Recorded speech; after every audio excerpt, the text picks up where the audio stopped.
We as Americans have always overcome the difficulties we face because we are stronger together. In times of hardship, we come together to help our fellow neighbors, and COVID-19 is no exception. Embrace Relief invites you to join us on May 5th at 7 p.m. Eastern Standard Time to listen to famous guest speakers and government officials to raise money to help struggling Americans who are ineligible for government aid and for our frontline hospital workers who face daily shortages of basic protective equipment. Free of charge and from the comfort of your own home, we ask that you join us in the fight to overcome COVID-19 and come out stronger together.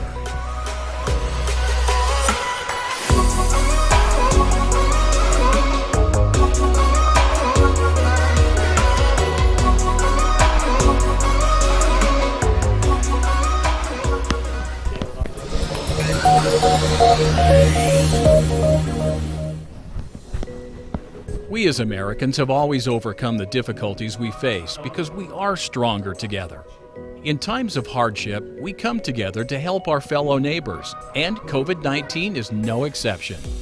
Embrace Relief invites you to join us on May 5th at 7 p.m. Eastern Standard Time to listen to famous guest speakers and government officials to raise money to help struggling Americans who are ineligible for government aid and for our frontline hospital workers who face daily shortages of basic protective equipment.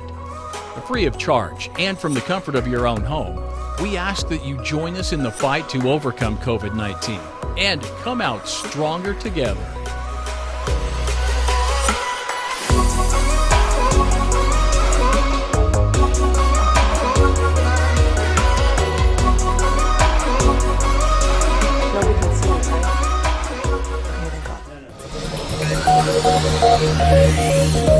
Just let me know.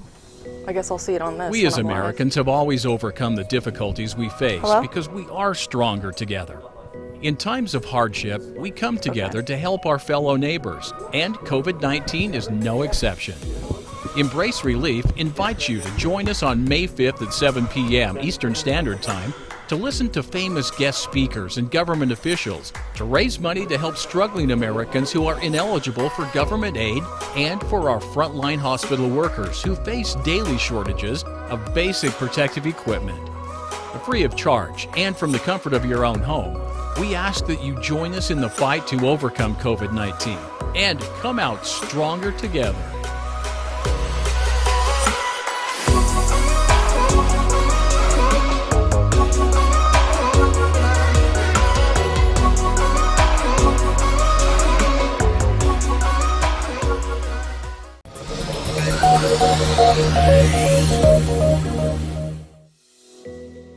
We as Americans have always overcome the difficulties we face because we are stronger together.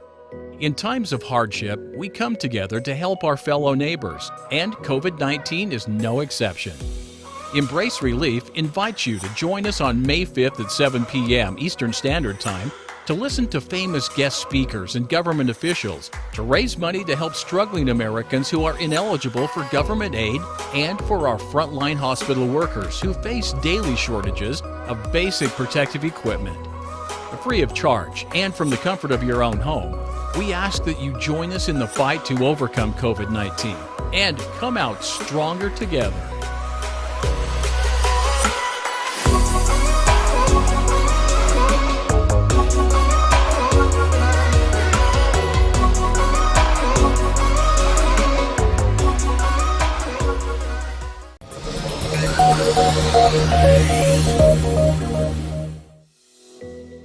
We as Americans have always overcome the difficulties we face because we are stronger together.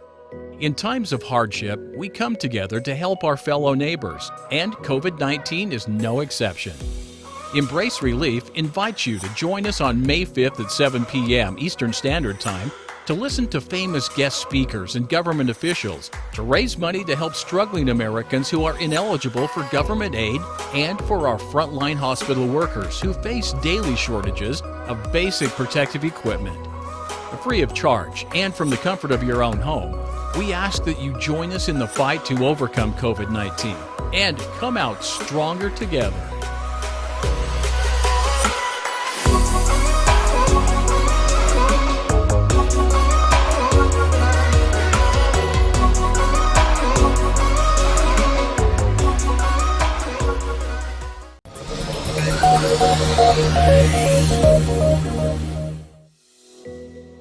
We as Americans have always overcome the difficulties we face because we are stronger together. In times of hardship, we come together to help our fellow neighbors, and COVID-19 is no exception.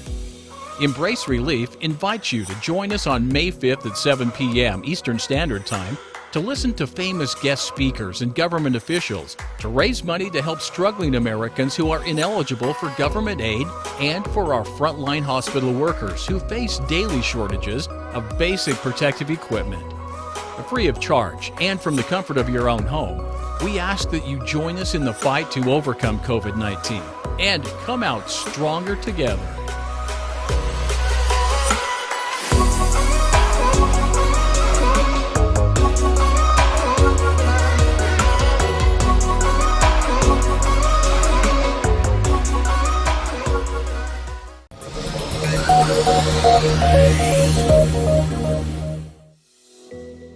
We as Americans have always overcome the difficulties we face because we are stronger together. In times of hardship, we come together to help our fellow neighbors, and COVID-19 is no exception. Embrace Relief invites you to join us on May 5th at 7 p.m. Eastern Standard Time to listen to famous guest speakers and government officials to raise money to help struggling Americans who are ineligible for government aid and for our frontline hospital workers who face daily shortages of basic protective equipment. Free of charge and from the comfort of your own home, we ask that you join us in the fight to overcome COVID-19 and come out stronger together.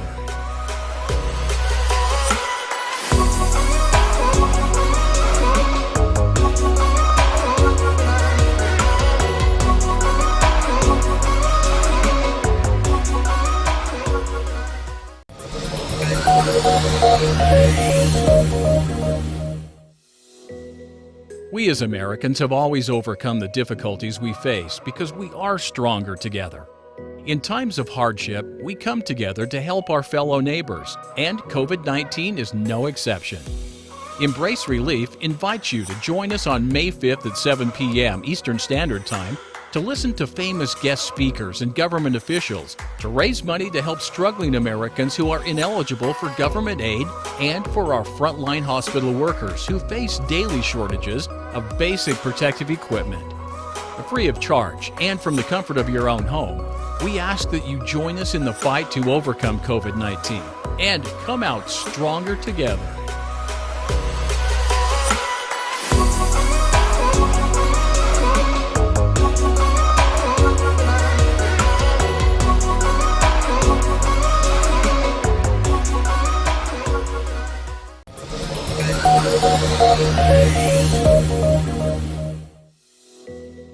We as Americans have always overcome the difficulties we face because we are stronger together.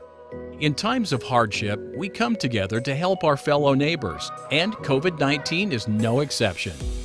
Embrace Relief invites you to join us on May 5th at 7 p.m. Eastern Standard Time to listen to famous guest speakers and government officials to raise money to help struggling Americans who are ineligible for government aid and for our frontline hospital workers who face daily shortages of basic protective equipment. Free of charge and from the comfort of your own home, we ask that you join us in the fight to overcome COVID-19 and come out stronger together.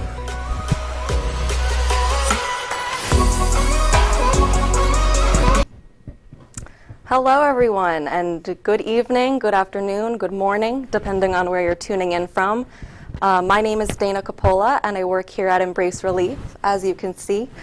I just wanted to start off and apologize for a couple of technical difficulties. As you all know, this is a completely new time we're living in, so we're all just trying out these new things and hoping for the best. So I'm so happy to be here with all of you.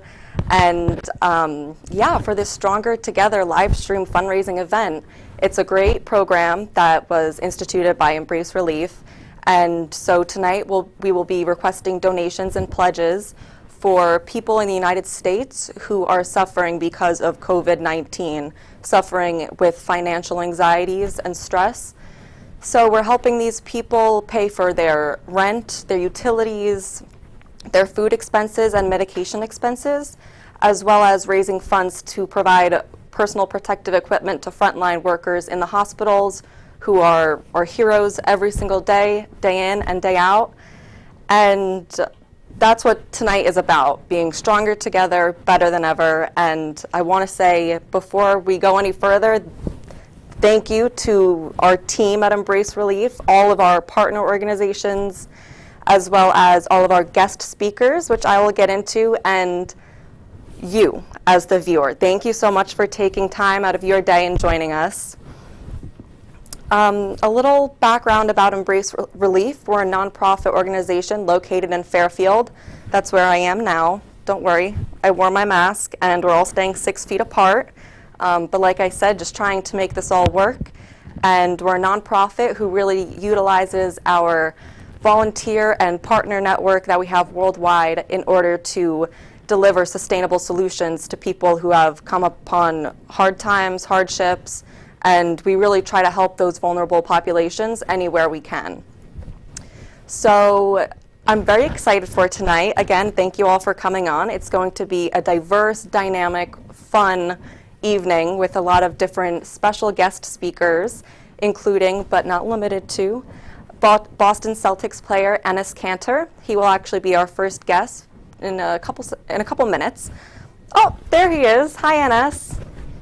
How you guys doing? Good, good. How are you?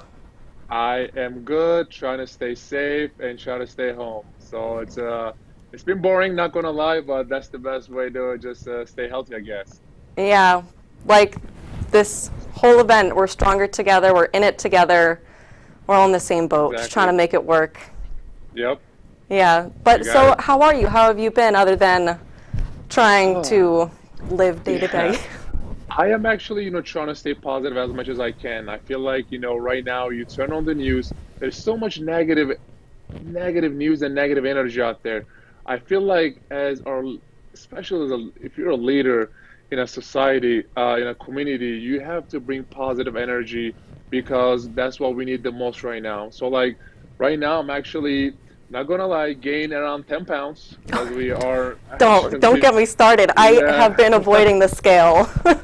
Right. So so we still don't know the season gonna start or not. So I'm actually trying to do my best to stay in shape. We actually still have this workouts and stuff, virtual workouts with my team, but trying to stay best way possible to stay productive and active. So it's been okay. I think that's kind of like the looming over cloud. Exactly. Like we just don't know when it's going to end and what that world will look like. So on that note, being Boston Celtics basketball player, of course you have to take care of your body physically, but there's also that it goes hand in hand with mental health as well. So how have you been dealing with those bad days, and can you share with our viewers how you try to keep yourself mentally positive with all of this chaos? Right. I mean, just if you look at it right now, there's so many, like I said before, there's so much negative news out there, right?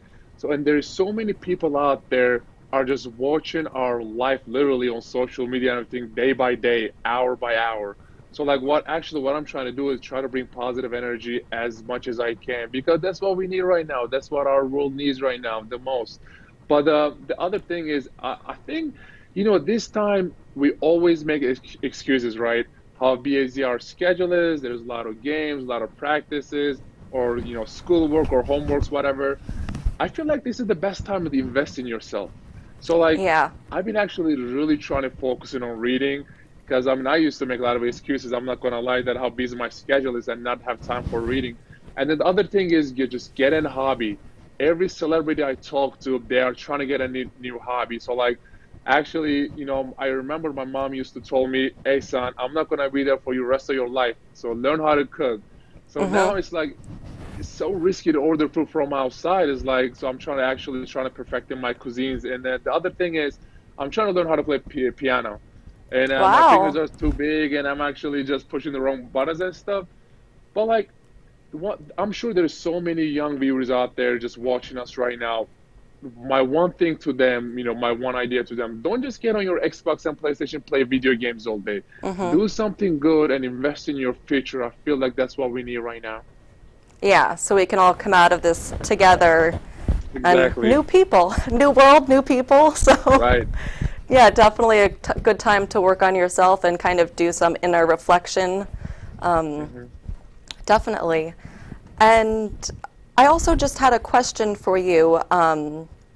As I know, and I'm sure your fans know, that you're from Turkey and you had to come over to America. So I was curious what hardships, and I know that this could probably go on for so long, but what hardships did you face, and what did you use to motivate yourself in order to reach your dream Right. coming here? Well, I think one thing I will say, the self-confidence is really important. There's a really good quote I actually love. If no one believes in you, believe in yourself. So for me, NBA was my dream from the first day I started pick up the basketball. And then, I think the important thing is you gotta set goals, And once you set that goal, do not stop, just keep going. Because my dream was become an NBA player. And now I actually achieved that, but now my second goal is win a championship. But whenever I come to America, obviously everything was different. The food was different, the religion is different, the culture is different, the people is different, the language is different. So like for me, it's like, okay, this is going to be my home from now on, right? I need to get used to this. I need to get used to this. So, and then after that, I'm glad there was so many Turkish people were around me that helped me, get through that first few months, because that was probably the hardest part. But and then whenever I hang out with my teammates and everything, I think one thing we do with my teammates is respect. Obviously we are from different backgrounds, different colors, different religions, but one thing we really focus on, we leave our differences on the table and trying to find what we have in common, and that is actually making us better teammate and better friend on and off the court. And then I think it is all about respect. There are so many times that I sit down in my hotel room and start reading Bible, start reading, the Book of Mormon, so I can understand my teammates and the people better, so we can have a better and healthier communication. Wow. So like it is all about respecting each other. And then, I mean, the one thing just very amazed me, just your hashtag, your motto, stronger together. So when I look at that motto, I'm like, till Elon Musk finds another planet to live, this world is what we have. So we need to make this work together. That's the key word, together. So like first time I heard that your motto, I'm like, you know what? I want to be part of this. Yeah, I'm very happy that it caught your eye and your attention. Again, we're honored to have you as one of our guest speakers. So this has been a very fun, informative session. I feel like I already know a lot. And going back to your thing about goals real quick, goals are so important, and I 100% agree with that. And having timely goals, like, okay, this is my end goal, but these are the steps I need to take to get there. So I think that those are great things to remember, try to better ourselves. And sorry. All good. I have another question for you. So what can your fans expect to see from you in the future? I know that might be a little difficult because of everything that's going on, but I also know that you have a nonprofit organization yourself. So I don't know if you guys are doing anything with that. Well, yes, we do. We actually do a lot of work with my Enes Kanter Foundation. And I mean, I'm actually trying to literally take an example of what Embrace Relief is doing. I think Embrace Relief is like just helping the whole world and trying to make the whole world is a better place. And I think what am my goal in the future, especially after my basketball career? I don't want to just remember only by my game. I want to be remembered the work I have been trying to do for humanity. Because it is way bigger than basketball. You can be just going out there scoring 30 points a game, whatever. Yeah. But it's only going to affect you. But I think the important question you need to ask yourself is, how can I affect others? How can I touch other lives? And how can I touch other, hearts maybe? So like for me, I want to be remembered the work I have been trying to do for humanity. So that's why I created the Enes Kanter Foundation. Yeah, I think that's so wonderful. And Yeah, we can all get to the top, position in anything that we're in, but if we can't just say, I did this and I felt good and I helped other people feel good, helped them out of a situation, I think that's, you're the person looking at yourself in the mirror at the end of the day, so you have to build your life on what you want to see reflected. And so it's very admirable. Exactly. Yeah. Okay. Let's see.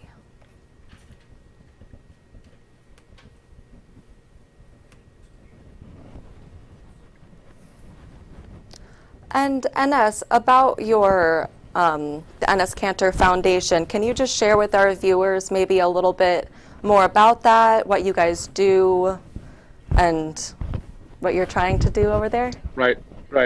I'll give you three things. Okay. Social harmony, education, and poverty alleviation around the globe. That is our three main focus right now. Because I just didn't want to do work, community work, charity work in the city I play for. That's why I created this foundation, so we can just open up literally the whole wide world. But we actually been really focusing on our young generation because our future is in our hand. If we want to shape our future, we need to educate our kids. So actually, there is this quote from Benjamin Franklin I really love. If you want to invest in your future, you got to do it with education. So that was one of the biggest reasons that I am actually trying to open up a charter school in Oklahoma, the team I played for 2.5 years, so we can have a better and brighter future, because those kids are going to become a doctor or lawyers or police or judges or maybe president one day. So that's why we need to really focus on our youth, and it is in our hand. Oh yeah, definitely. Doing nonprofit work is so fulfilling, and getting to meet and see the people that you're actually getting to help is just an indescribable feeling. So I definitely understand where you're coming from with that, not just having it in a specific region or area, but being inclusive for everybody to join. So that's really wonderful, Enes. Okay, well, I think that brings us to the end of this portion, and I want to say again, sincerely, thank you so much for participating with us. Sure. I believe after this, we're going to have a little break. Right. Yeah. The lastly, I would like to say, look, listen, our world is experiencing something like it never experienced before, right? And the people out there needs our prayers the most, because if you look at what's happening in the world, it's just so heartbreaking. People are losing lives, losing their loved ones, losing their business, and losing their homes. So I feel like it doesn't matter whatever you believe in, whatever your culture or your skin color is, pray for those people, because that's what they need. Our healthcare workers, doctors, and nurses, because they're putting their life on the line and trying to make the world better and healthier. And then the other thing is just, hey, I think what you guys doing is so amazing. After the prayers, we need to take action. So you guys are doing the action part. So I think what you guys doing is so valuable, and I'm honored and humbled to be part of this. Well, thank you so much, Enes. And yes, we are the human race, mankind. That is all of our race right now. I think that's what's really important. We need to look out for each other because, like you said, insanity going on right now. So we only really have each other. Thank you, guys. Good job with the work. All right. Thank you again, Enes. I hope you have a great evening. Thank you. You too. Bye. Another 6.6 million people filed for unemployment benefits. $300 billion in direct cash payments will be available to every American citizen. People are going to end up losing their homes, and we don't know if we might end up being one of them. The coronavirus pandemic is putting an end to the longest economic expansion in U.S. history. The help should be aimed at people. Millions of workers out of work overnight. A health crisis could become a Great Depression. What are you most worried about right now? What is most difficult for you? Paying my bills.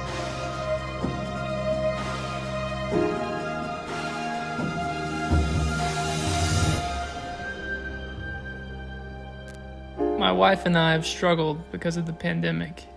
She's pregnant and I've lost my job. Last year, I followed my dream of going into the restaurant business.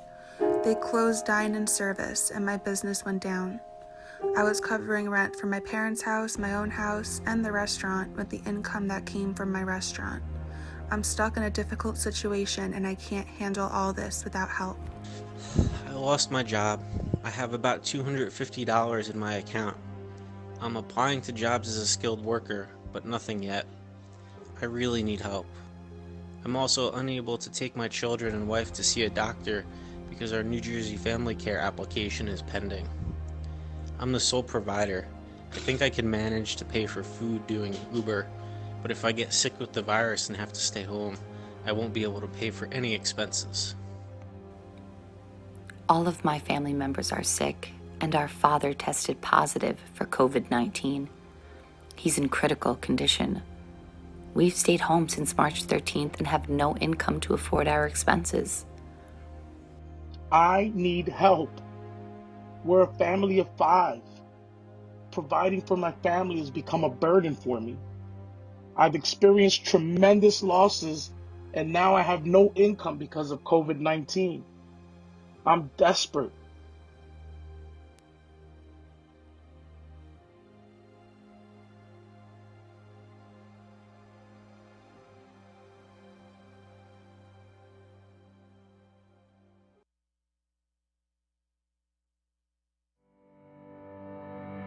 Hi everyone, my name is Sofia.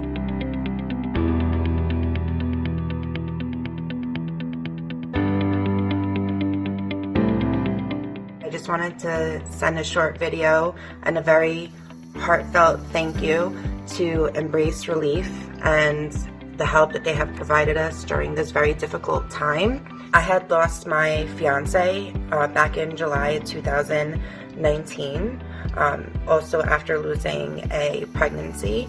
So I've had a pretty rough year before all this COVID-19. I was an educator for 13 years before I tried my hands at a different career. However, the career I chose still works with school districts. So when the school districts closed, we were informed that we were all being laid off. From there, I figured, okay, no problem, the stimulus should be coming, unemployment should be coming, and that's just not how it worked out.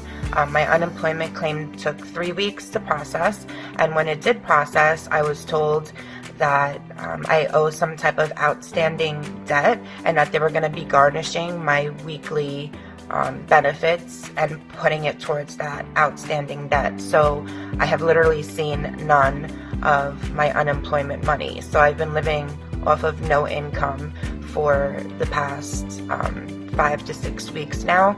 I applied to social services. Everyone is just so backlogged with everything that I really had no place to turn, and someone suggested contacting Embrace Relief, and they were able to provide me with some help to feed my child because it was literally down to the fact that I couldn't feed my own child. This can happen to anyone. Please don't be scared to help donate. You will be helping people and it will be reaching families, and this can happen to anyone, unfortunately. I hope that this message finds you all well, and thanks for letting me share my story. Bye.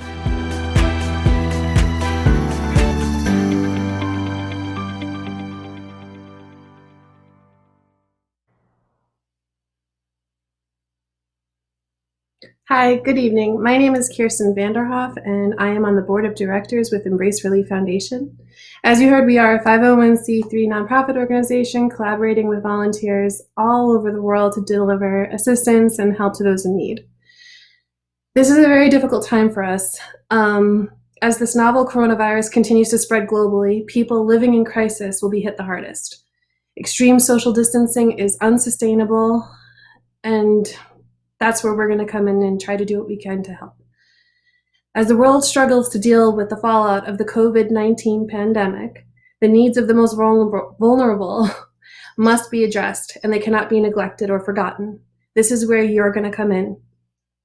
Embrace Relief is requesting your donations tonight in order to help us fight this battle.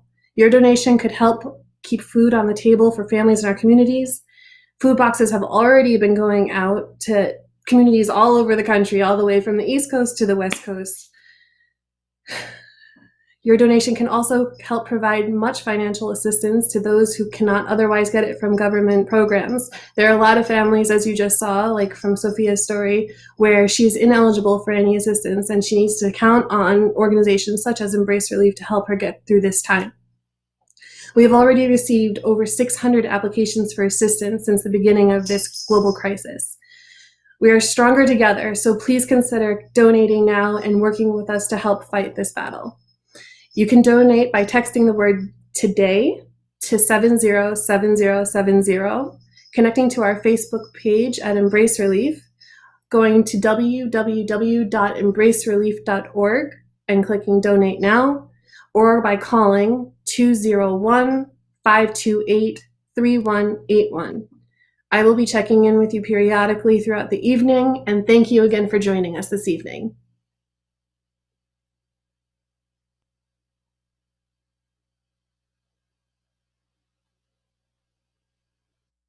Kristen, that's wonderful. Thank you for that message. And up next for our next segment, we are going to have Ambassador Narinder, I'm so sorry about that, sir, Cacar, who is the adjunct professor at Hobe Law and professor emeritus at University of Peace, as well as Edie Peters Lagori, who is the president of the FBI Newark Citizens Academy Alumni Association. So I believe we're working on getting them on now, and whenever they come on, I look forward to diving into the topics that we have to discuss with them. I'm very excited. They are both very prestigious professionals.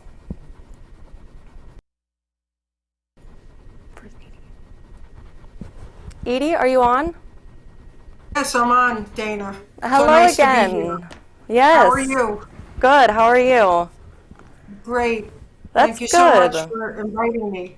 Of course, and thank you for accepting. We are so honored to have you as one of our guests, and it's gonna be fun. So I do have some things that I wanted to ask you specifically. So as I said, your name is Edie Peters Lagori, president of the FBI Newark Citizens Academy Alumni Association. It's quite the mouthful, but very impressive. So just to start off, Edie, can you please tell our audience and viewers a little more about the FBI Citizens Academy, and then more specifically your role in that? Sure, I'd be happy to do that. And again, I just want to start off by saying thank you to you for inviting me, and thank you to Embrace Relief for all the great work that they do. The FBI Newark Citizens Academy Alumni Association is really something that I think a lot of people don't know about. And this organization is really something that is driven by people such as yourselves. As a matter of fact, your CEO, Osman, graduated last year from the Citizens Academy, so we're very happy about that. Oh, but wonderful. This organization, yeah, it was. We were so happy to have him. The organization is really something that is done to assist and support the FBI. We serve as liaisons for them to educate the community on issues that really impact the safety of the citizens. So basically, we want to enhance public awareness about the FBI and their role within the community.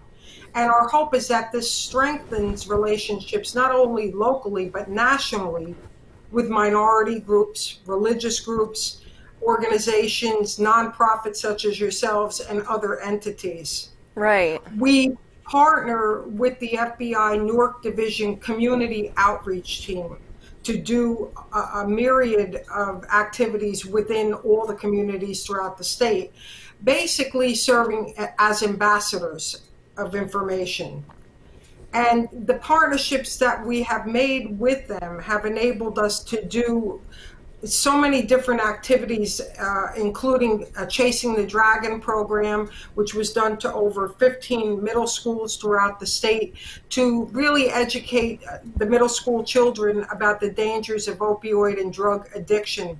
We had the head of orthopedic surgery from Hackensack University. We have an agent from the FBI, and the Bergen Performing Arts Center also has a rapper even involved in the presentation to really get the children engaged. That's so fun. Wow. It is fun. It really is a great program.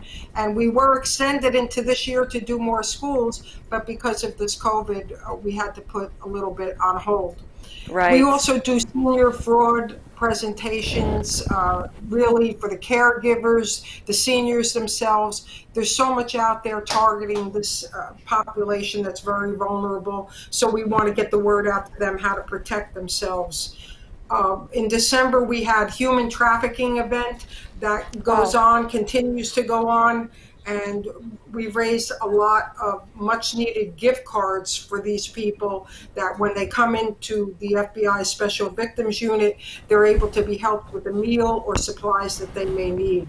So that it was very exciting to us. But basically, to go back on the Citizens Academy itself, there's probably over 300 alumni that have gone through the Academy throughout the past, I'd say, 7-8 years. And the people are chosen based on their involvement in the community, that they're already doing things. And that's one of the reasons why Osman was chosen to begin with, because he's so involved with everything that he does. We were just so thrilled to have him as a part of it.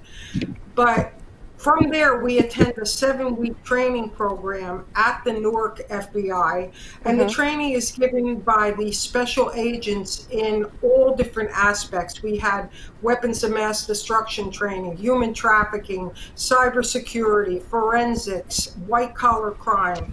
It just went on, and we even got an opportunity to go to Fort Dix and be led by the SWAT team there and shot every rifle that you can think of. So we graduate, we have a graduation ceremony, and at the end of that, the hope of the FBI is that we take what we've learned and bring that out to community and serve as their ambassadors to educate and to let the people know what the FBI does. So that's a little bit about the Citizens Academy. My role is to kind of coordinate and spearhead this. We have a board of 12 people on with myself, and all of us, we have membership meetings every month with guest speakers, Secret Service, Homeland Security, and we try to keep the membership engaged, continue learning, because their strength is our involvement, and we really want to make a difference within the community. So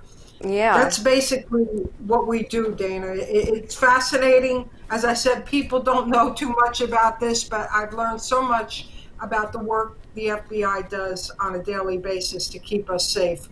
And it's really been an honor for me. Really That's so wonderful. It's so great to hear all of the wonderful activities and programs you guys have going on, and you know, utilizing that community network is so important to make these goals happen. So Edie, it looks like we've now been joined by Ambassador Cacar, who is the adjunct professor at Hull Law and professor emeritus at University of Peace. Hello, Ambassador. Thank you very much. Good evening to all. Let me first of all commend Embrace Relief and Enes Kanter Foundation for organizing this COVID-19 fundraising event, the purpose of which is to raise awareness about the seriousness of the pandemic and to mobilize resources to help alleviate the suffering caused by coronavirus to numerous people and to support the work of medical personnel all over the country. Well, thank you as well. Commendable. Thank you. We really appreciate that, and it's such an honor for us to have you as a guest. I'm very excited, and yes, so thank you. And my sister is actually a frontline worker, so I hold this very near and dear to my heart. And of course, all the people who are ineligible for government aid, helping them just kind of stay on their feet so they don't get knocked down. That is commendable. Yeah. So I have a question for you, Ambassador. Yes. This is a two-part question. We'll do it that way. So I know that you have had a long career with the United Nations, and you held very high offices there, and everything is just so immaculate and impressive. So I was just curious, I know there's probably a lot to choose from, but what was the most rewarding aspect when working at the UN? And then the second part of this question I can actually ask in a little. Okay. During my more than 30 years of service with the UN Development Program, UNDP, I had the honor of serving in numerous countries like Yemen, Guyana, Turkey, China, Maldives. UNDP, as you know, is the UN program that provides development assistance to needy countries.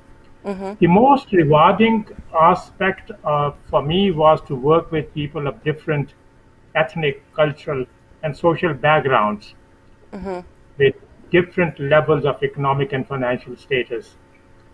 It raised in me awareness of disparities that exist in societies and the need for people who are better off to help those who have not been as fortunate. Providing basic necessities of life, services like education and health, and having rewarding employment for their subsistence.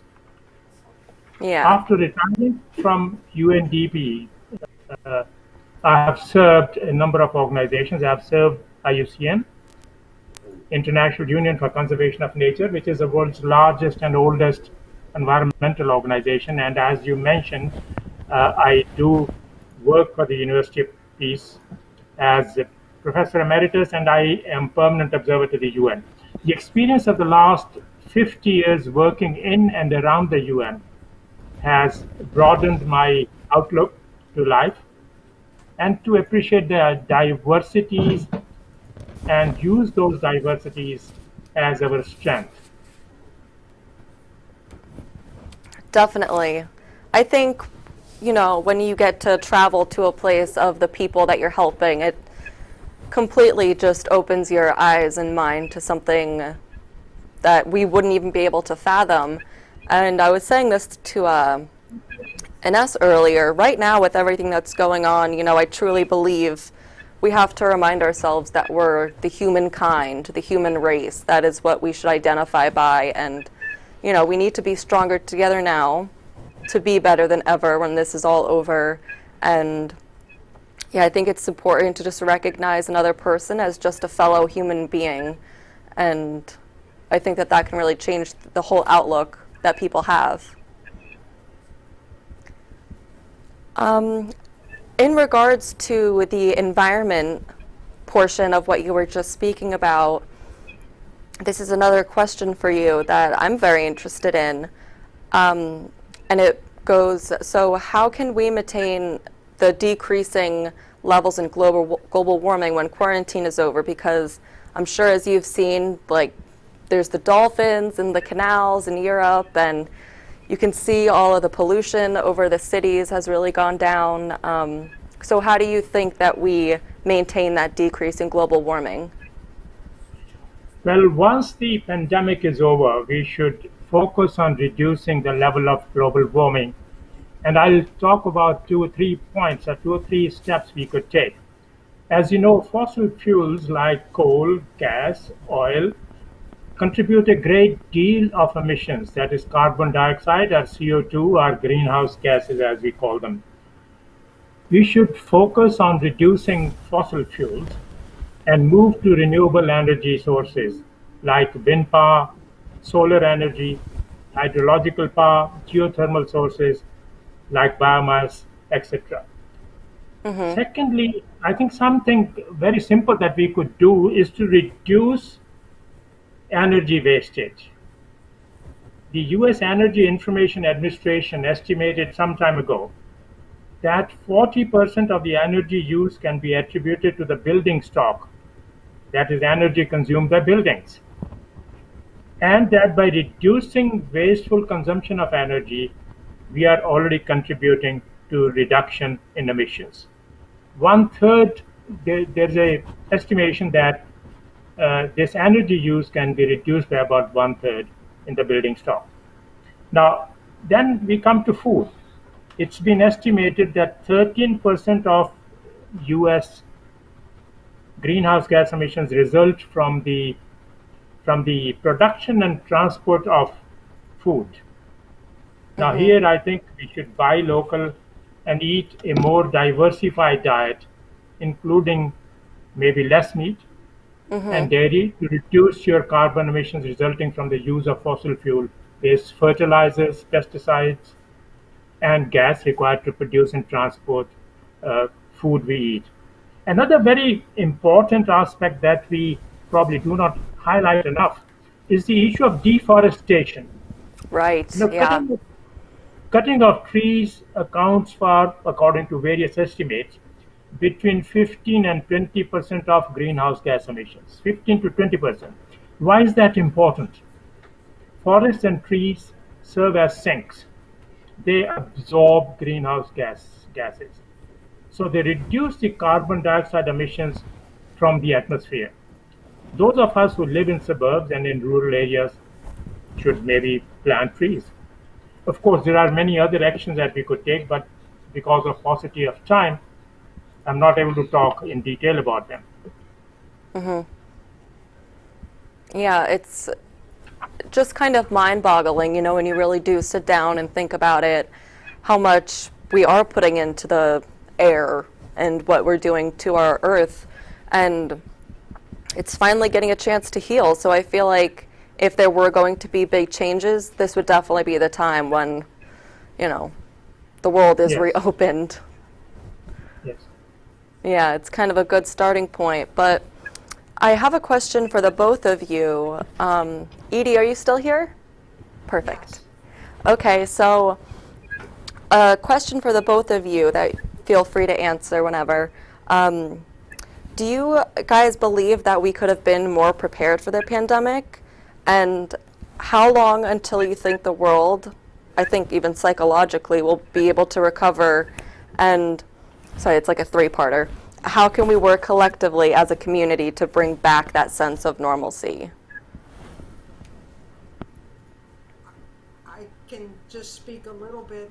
Again, my personal opinion is going back to normalcy, I think, entails exactly what all of us are doing.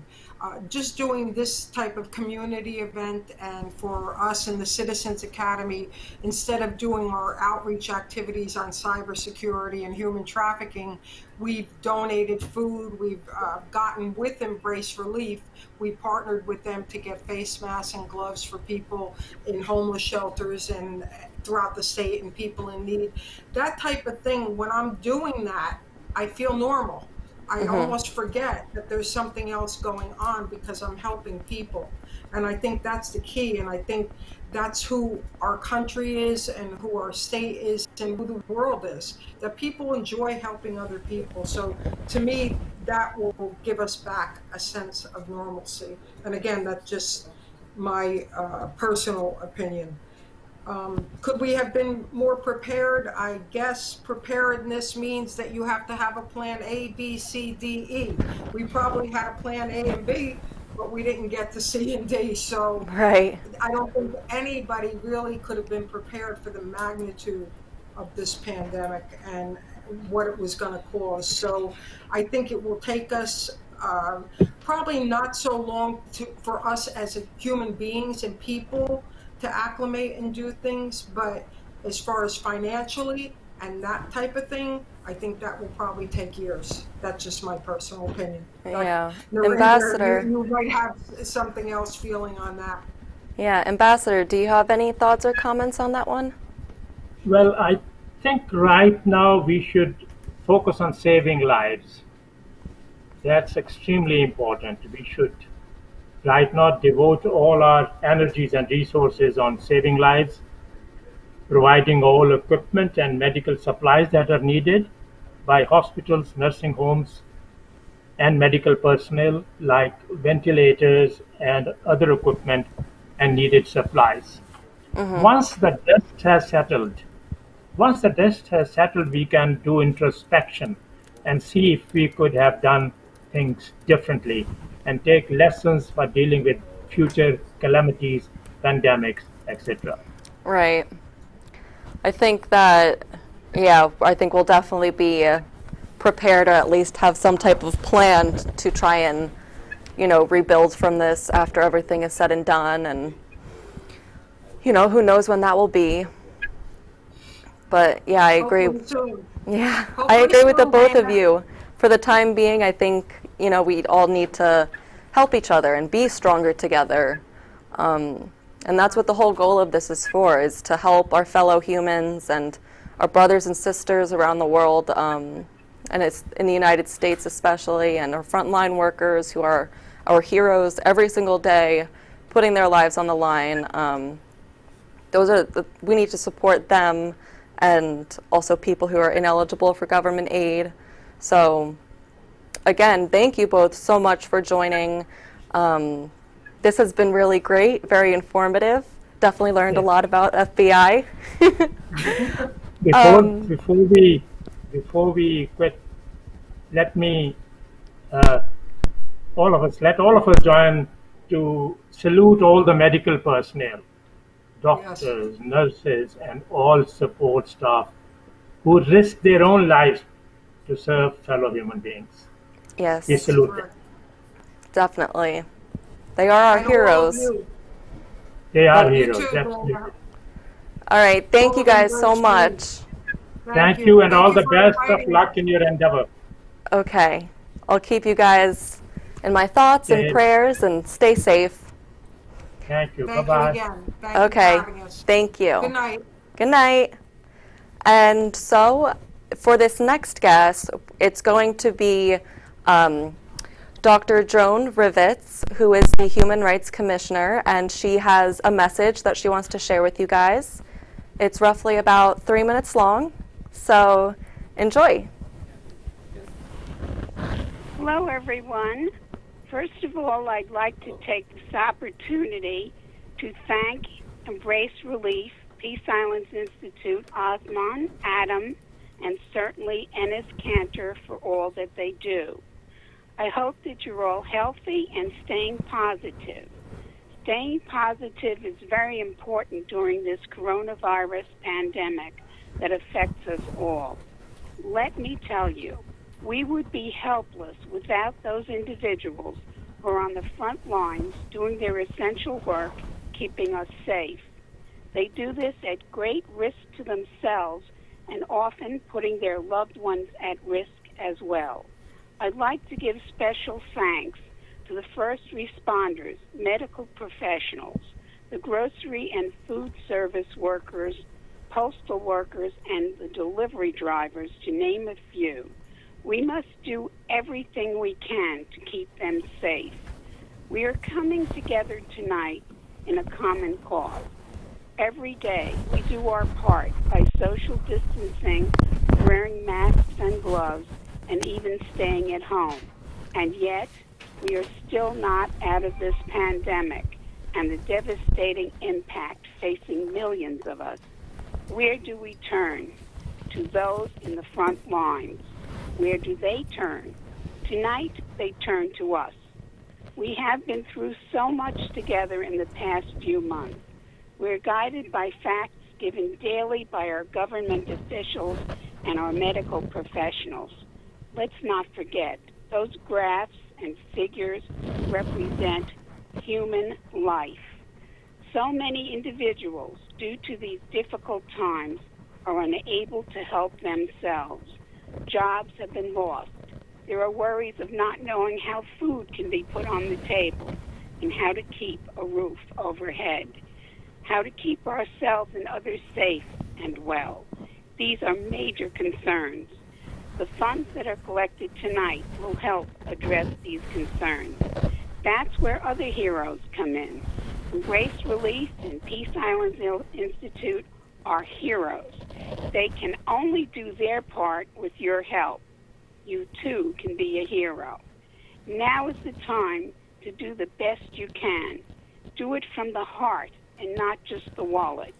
It's your time to act so that those in the front lines can be protected, the proper gear to keep them safe while they protect all of us. We must show our appreciation, voice it loudly and with our donations over and over again, because we are stronger together. I leave you with my personal wish. Stay safe, stay well.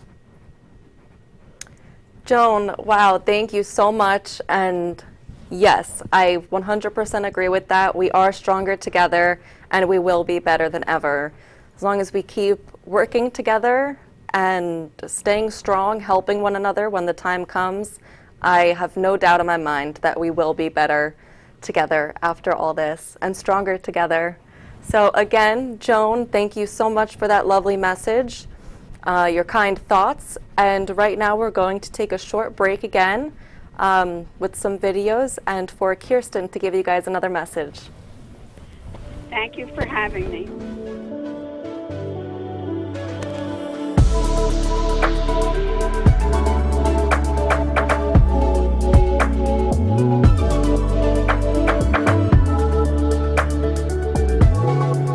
Thank you, Mosaic and Esmail, for the donation to the Aurora Police Department to feed the graveyard shift, our CSI team and our records team. We are here at Antibian's Turkish restaurant at Parker Road and Yale, and we're about to pick up some delicious Turkish food. I got my kids, my coworker Emily Hitchings with our wellness unit, and they're inside working hard, getting the food ready for us. So on behalf of the Aurora Police Department, I would like to thank Mosaic for your kind, generous offer. We appreciate it. Everybody stay safe and healthy.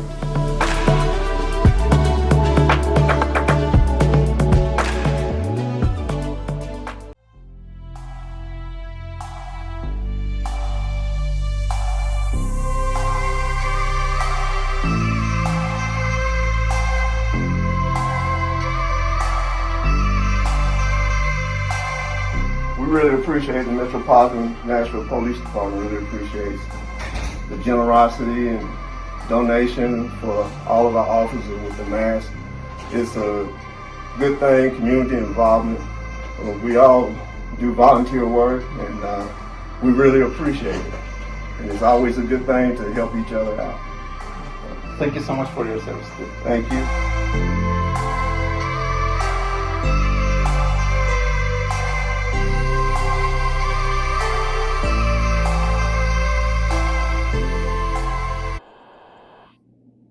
Hi, good evening. Thank you again for joining us tonight.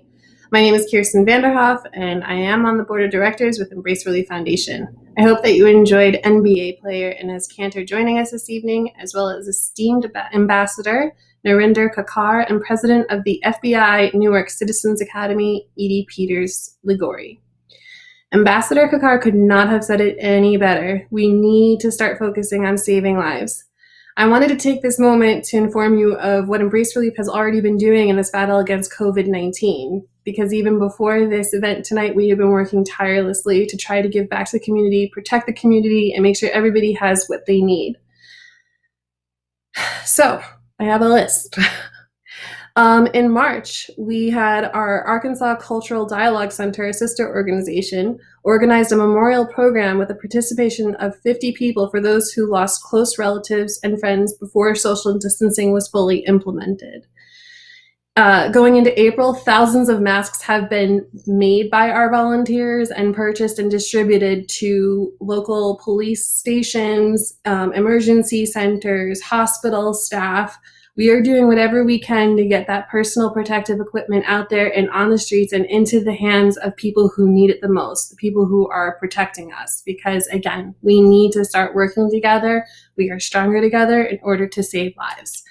Masks have been donated from Chicago to Los Angeles, various cities in New Jersey, Florida, New York, the city, Virginia, Colorado, and much more. We've also been delivering food to our frontline workers. We have restaurants who have partnered with us all across the country, in donating food to medical center staff working day and night tirelessly to protect us, sacrificing their own personal health and well-being and time with their families during this pandemic. Donations have also gone out in the form of food boxes to families in need and homeless people, people in the streets, anyone who needs assistance. We are doing what we can in order to deliver that to them. Your donations are going towards fighting this battle, and we really need your help in order to continue protecting each other and protecting our communities and getting through this together. We're stronger together. So again, I ask you to click on any of the links below and make your donations today. Thank you so much, Kirsten. You definitely said it right. That's the goal of this, stronger together. And the more we can do for our fellow human beings, the better place this world will be.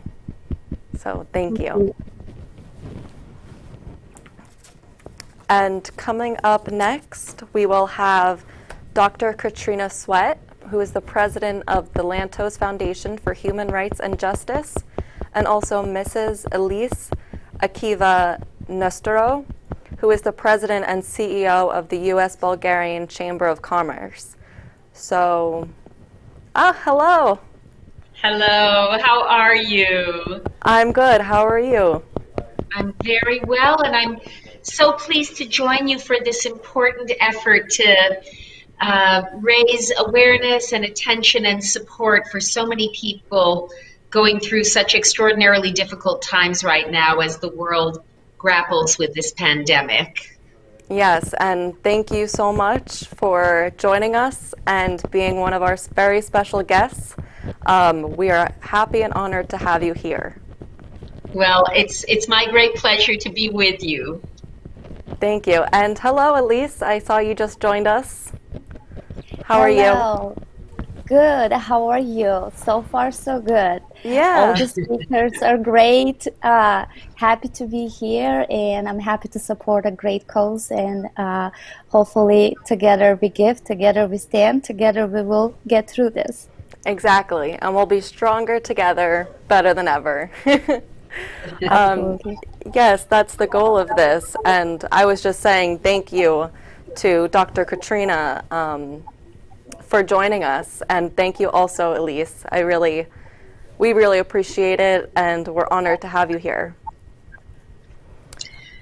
Well, I think we're both delighted to be with you, and Elise, it's a pleasure to meet you. I must say that I have a very special and warm spot in my heart for the people of Bulgaria, because as both of you may know, and perhaps some of your viewers may know, I have the very special heritage of being the daughter of the only survivor of the Holocaust ever elected to the United States Congress, my late father, Congressman Tom Lantos.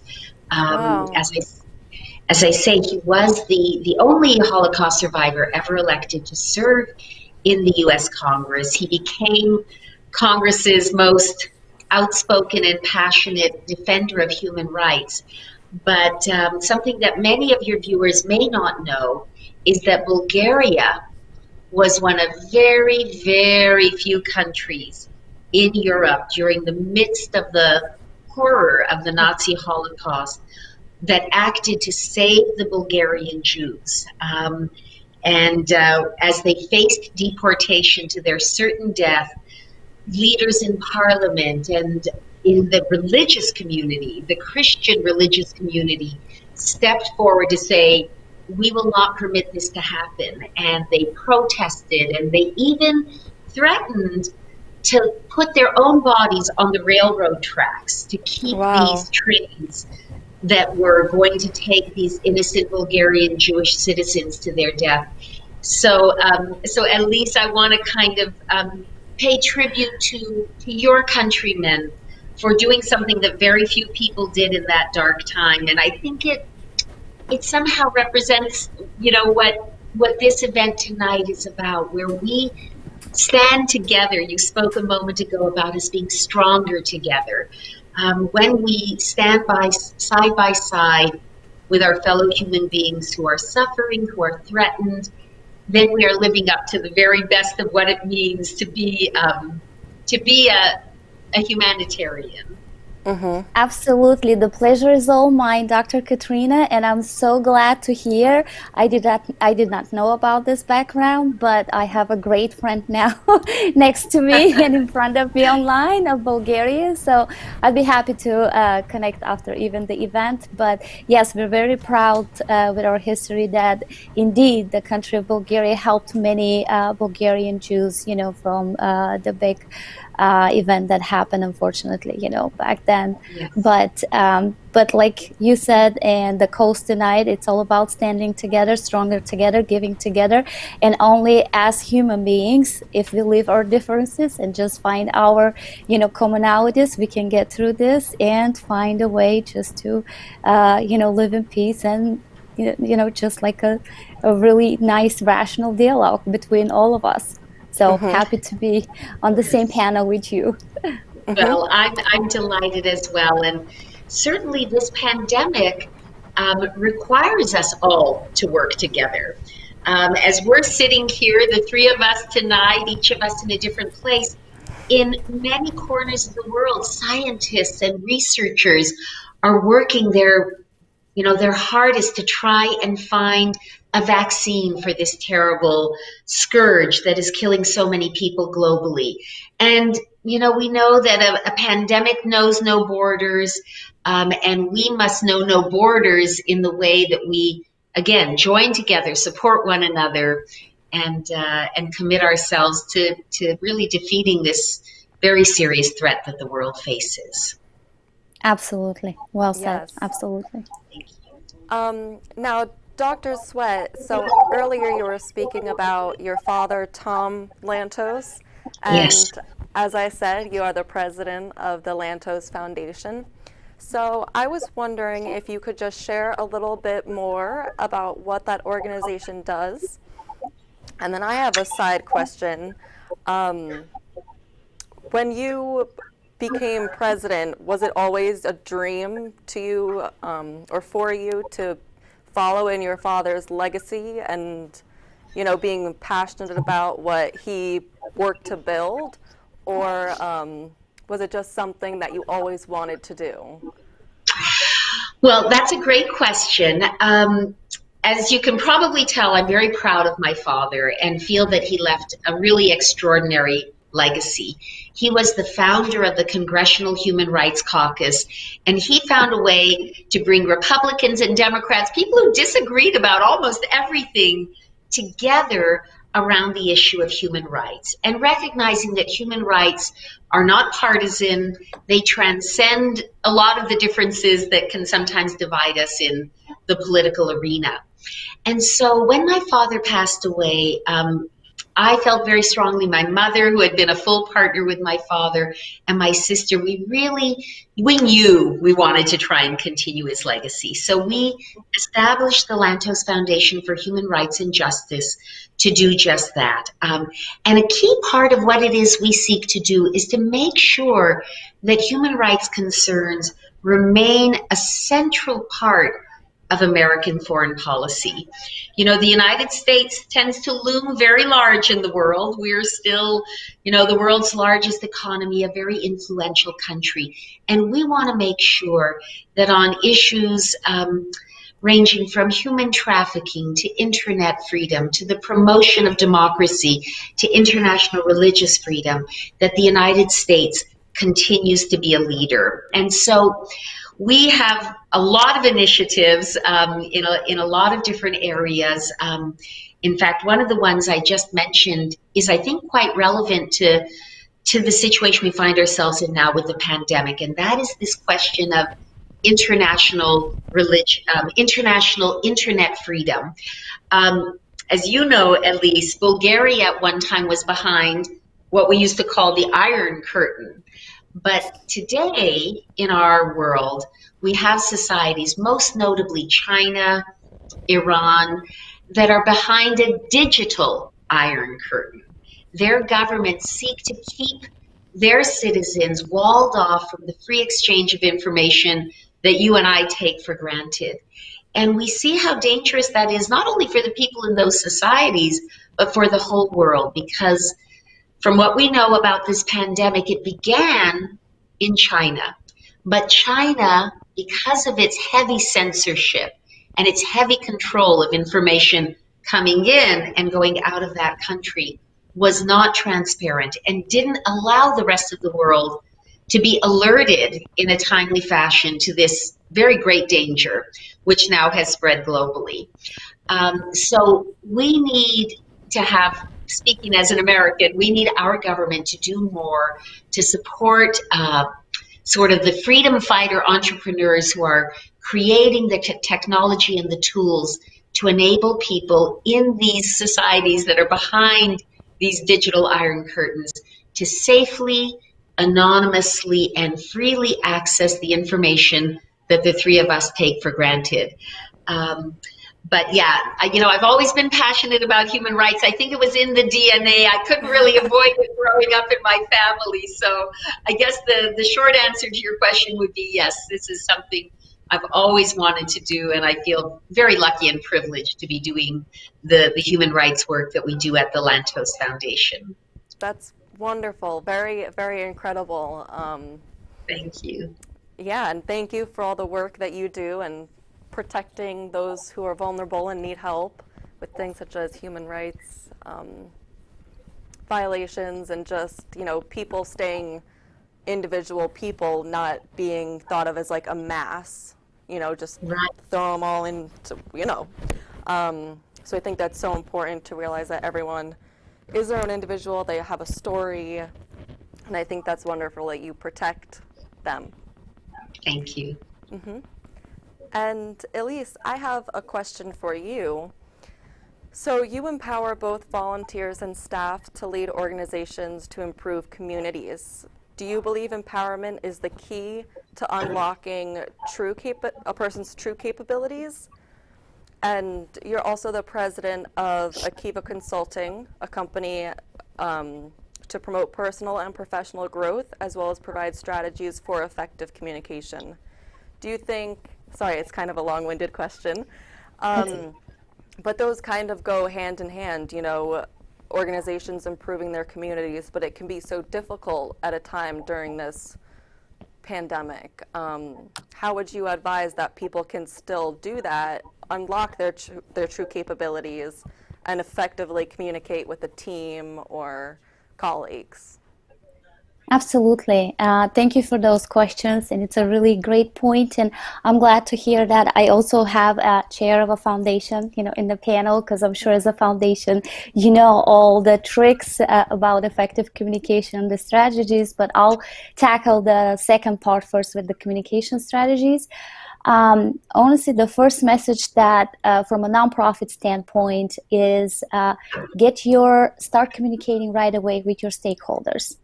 The sooner the better, and that goes also with being just authentic and kind of pausing for a second, because you also need to realize that what you're going through as an organization, your staff is deeply impacted, and everybody is taking a toll right now with the pandemic, and it's affecting everybody differently.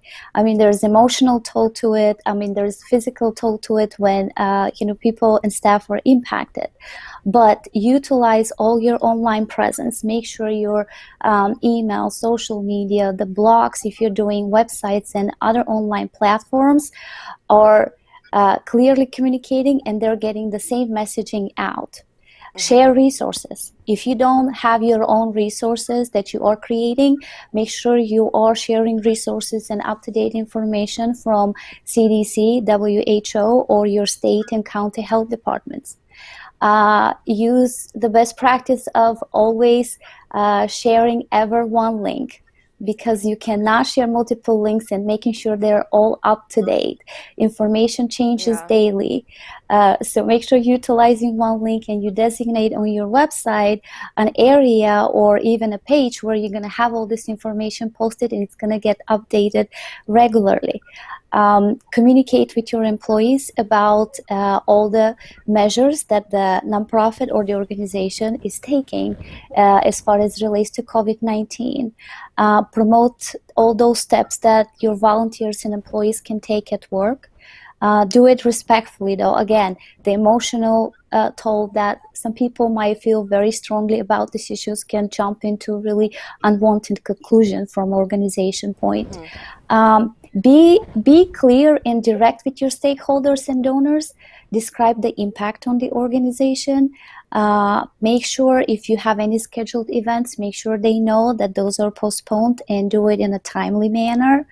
A lot of folks, what we see right now, everything has turned into virtual galas, virtual 5Ks, virtual runs, virtual cooking classes, virtual anything. I believe today there's nothing that we cannot do virtual anymore as far as raising awareness and supporting a cause. But also, if you are going to have service disruption in your services, or you're going to reduce your services, make sure that you're getting this message out to your communities and to your clients and to the people who might need you. And offer them alternatives if you can. If you're partnering with other organizations and they're kind of complementing each other with your services, make sure you're directing them to their services. Invest, what I found lately to work is invest in social media ads.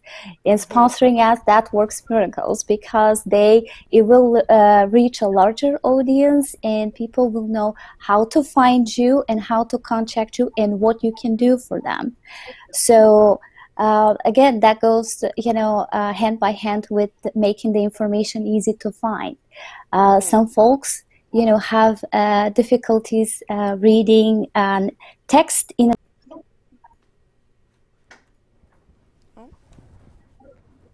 Elise, can you hear us? I think we might have lost a connection there. I think we might have, yeah. Hopefully she'll come back in a moment. Yeah. Check with the IT team. Okay, it seems like we lost her connection. Maybe she'll join back on, but she was making some really wonderful points, how to utilize social media and, take care of your stakeholders. They constantly support the organizations, so it's so important to get used to this new way of communicating and, trying to maneuver it. So many changes. Well, I think she was making a lot of very valuable points, and one of the things we all have to recognize is even after this COVID pandemic is brought under control, whether through the introduction of a vaccine or effective treatments, the world is not going to go back to just the way it was before. Things will be I completely different agree.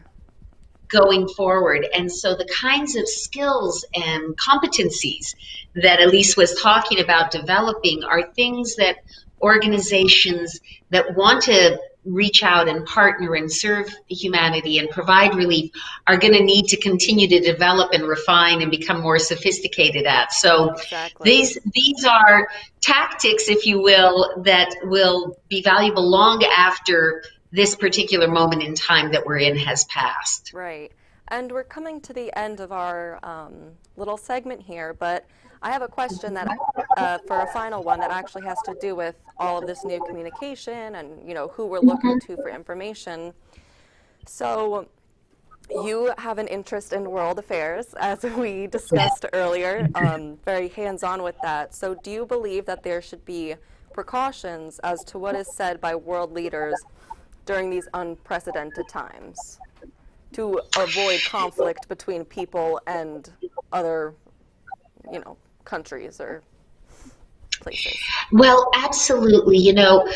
This is a time of tremendous disruption, a lot of fear and uncertainty for people in nation after nation after nation. And it's really important that on the one hand, they be able to trust what their own leaders are telling them. Right. There needs to be transparency. the response of leaders needs to be data-driven. Of course, all political leaders want to give their citizens, their people, hope and optimism. They want to encourage them to look beyond this present moment, because of course we will get past this and we will defeat it. But it's very important that they be careful to make sure that the information that's being provided is accurate and truthful. You know, many years ago, one of the very well-known American political leaders, a gentleman by the name of Adlai Stevenson, once said that solutions begin by telling the truth. So the first thing that I would encourage leaders to do is to be truthful and honest with their citizens. The news is not always going to be good, but people can handle tough things. They can handle difficult news. They can handle difficult challenges if they have confidence that they understand what's really happening. And then the second thing, which I think goes to the second part of your question, Dana, is that we should avoid finger pointing and laying blame. This is a pandemic. It is affecting the whole world. And we are ultimately going to have to work together. Yes. And so, you know, yes, we do need to look to the past to ascertain how this started, lessons learned, how we can do better in the future.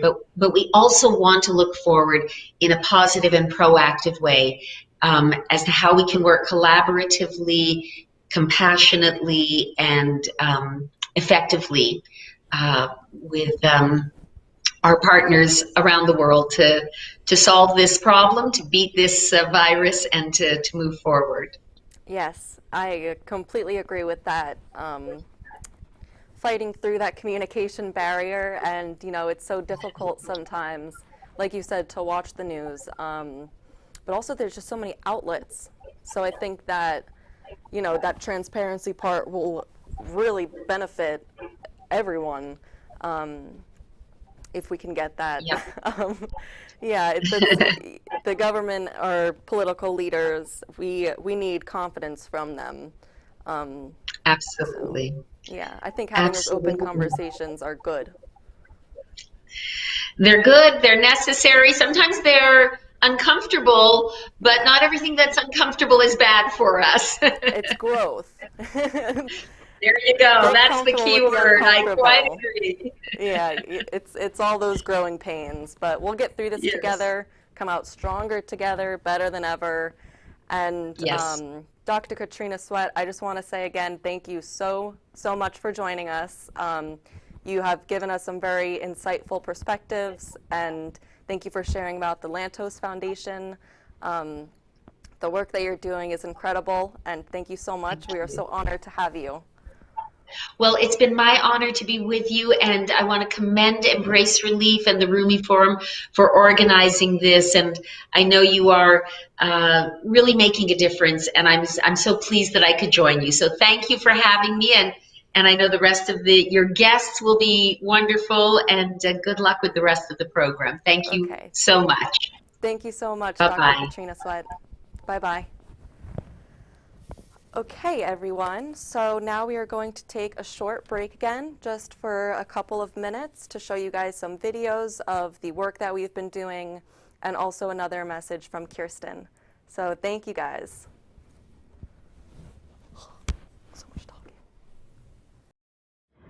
Assalamu alaikum, friends. My name is Jamie Bean, and I am director of the Sunnyside Shines Business Improvement District in Queens, and I'm also the co-founder of Queens Together. And I want to say what an absolute privilege it has been to work together with the Embrace Relief Foundation and the Turkish Cultural Center of Queens these last 2 years on distribution of halal meat to needy folks in our community. Last year, we distributed halal meat to needy seniors in Queens, and I saw the light in their faces of how much this was appreciated. But this year is different because we have a pandemic happening, and Queens is very, very hard hit. We have many, many Muslim families here in Queens that are without income. without hope, and they're having a very hard time putting food on the table. So this year, Queens Together worked with Embrace Relief Foundation to put together Ramadan grocery boxes that contained halal meat for these families. And I want to tell you how much I appreciate it that for 65 families here in Queens, we made the difference between putting an iftar on the table that first night of Ramadan or going without. Thank you so much.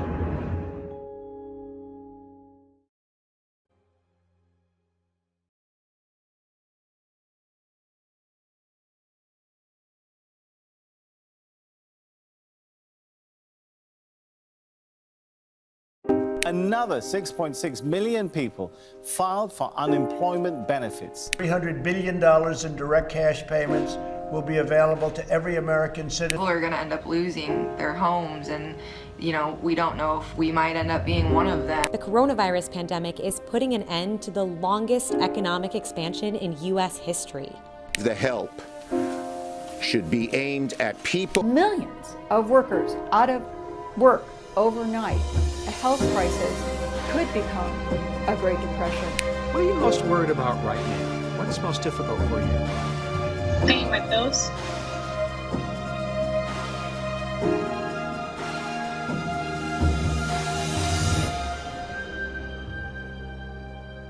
My wife and I have struggled because of the pandemic. She's pregnant and I've lost my job. Last year, I followed my dream of going into the restaurant business. They closed dine-in service and my business went down. I was covering rent for my parents' house, my own house, and the restaurant with the income that came from my restaurant. I'm stuck in a difficult situation and I can't handle all this without help. I lost my job. I have about $250 in my account. I'm applying to jobs as a skilled worker, but nothing yet. I really need help. I'm also unable to take my children and wife to see a doctor because our New Jersey family care application is pending. I'm the sole provider. I think I can manage to pay for food doing Uber, but if I get sick with the virus and have to stay home, I won't be able to pay for any expenses. All of my family members are sick, and our father tested positive for COVID-19. He's in critical condition. We've stayed home since March 13th and have no income to afford our expenses. I need help. We're a family of 5. Providing for my family has become a burden for me. I've experienced tremendous losses, and now I have no income because of COVID-19. I'm desperate.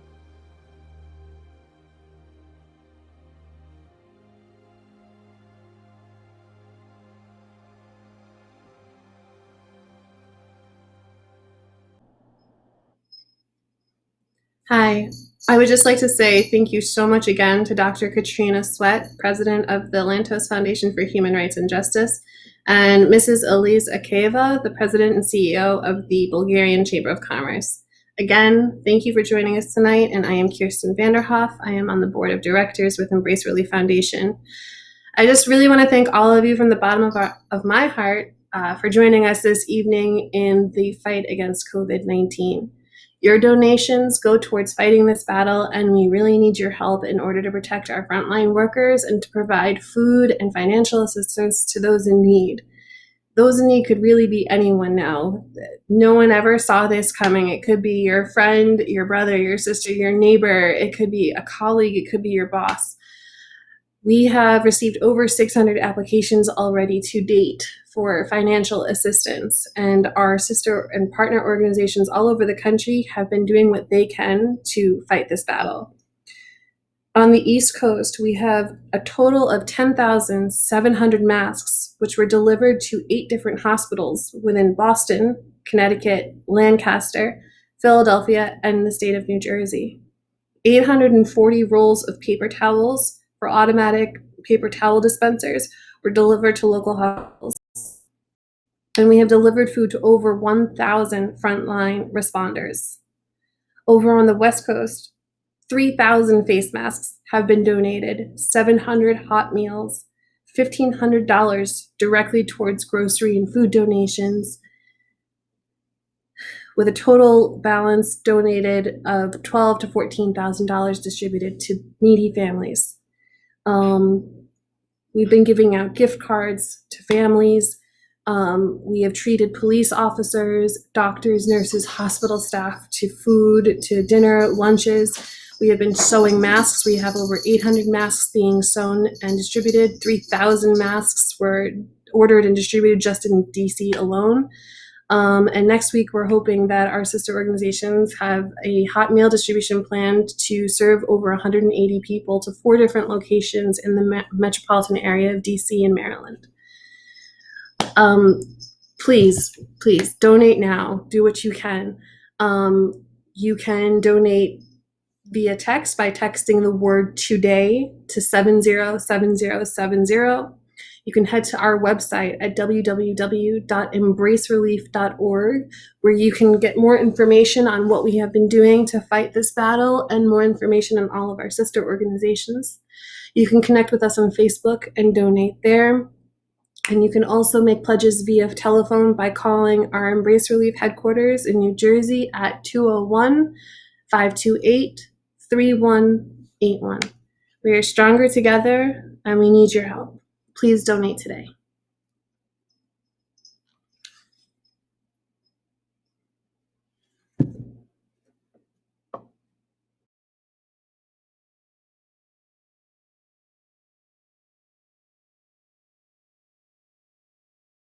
Things that we've been able to do with support as people just like all of you at your home.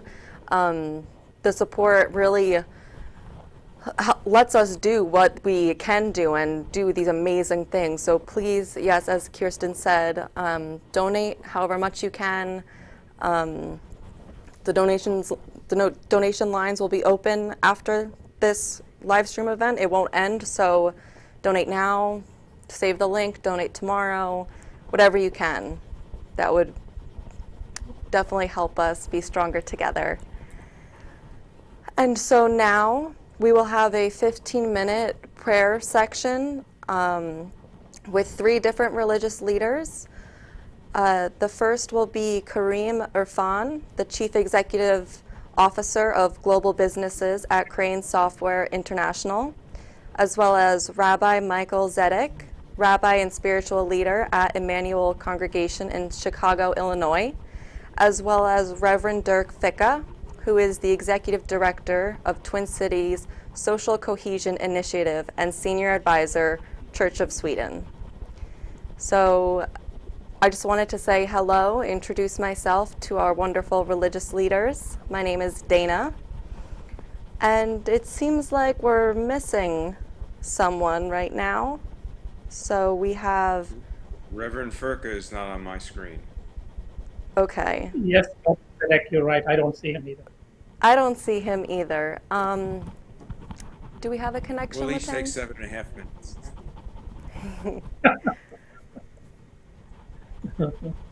Okay, sorry, just checking with the IT people. I don't know anything about this online stuff, so I think we'll just take a minute and see if the Reverend...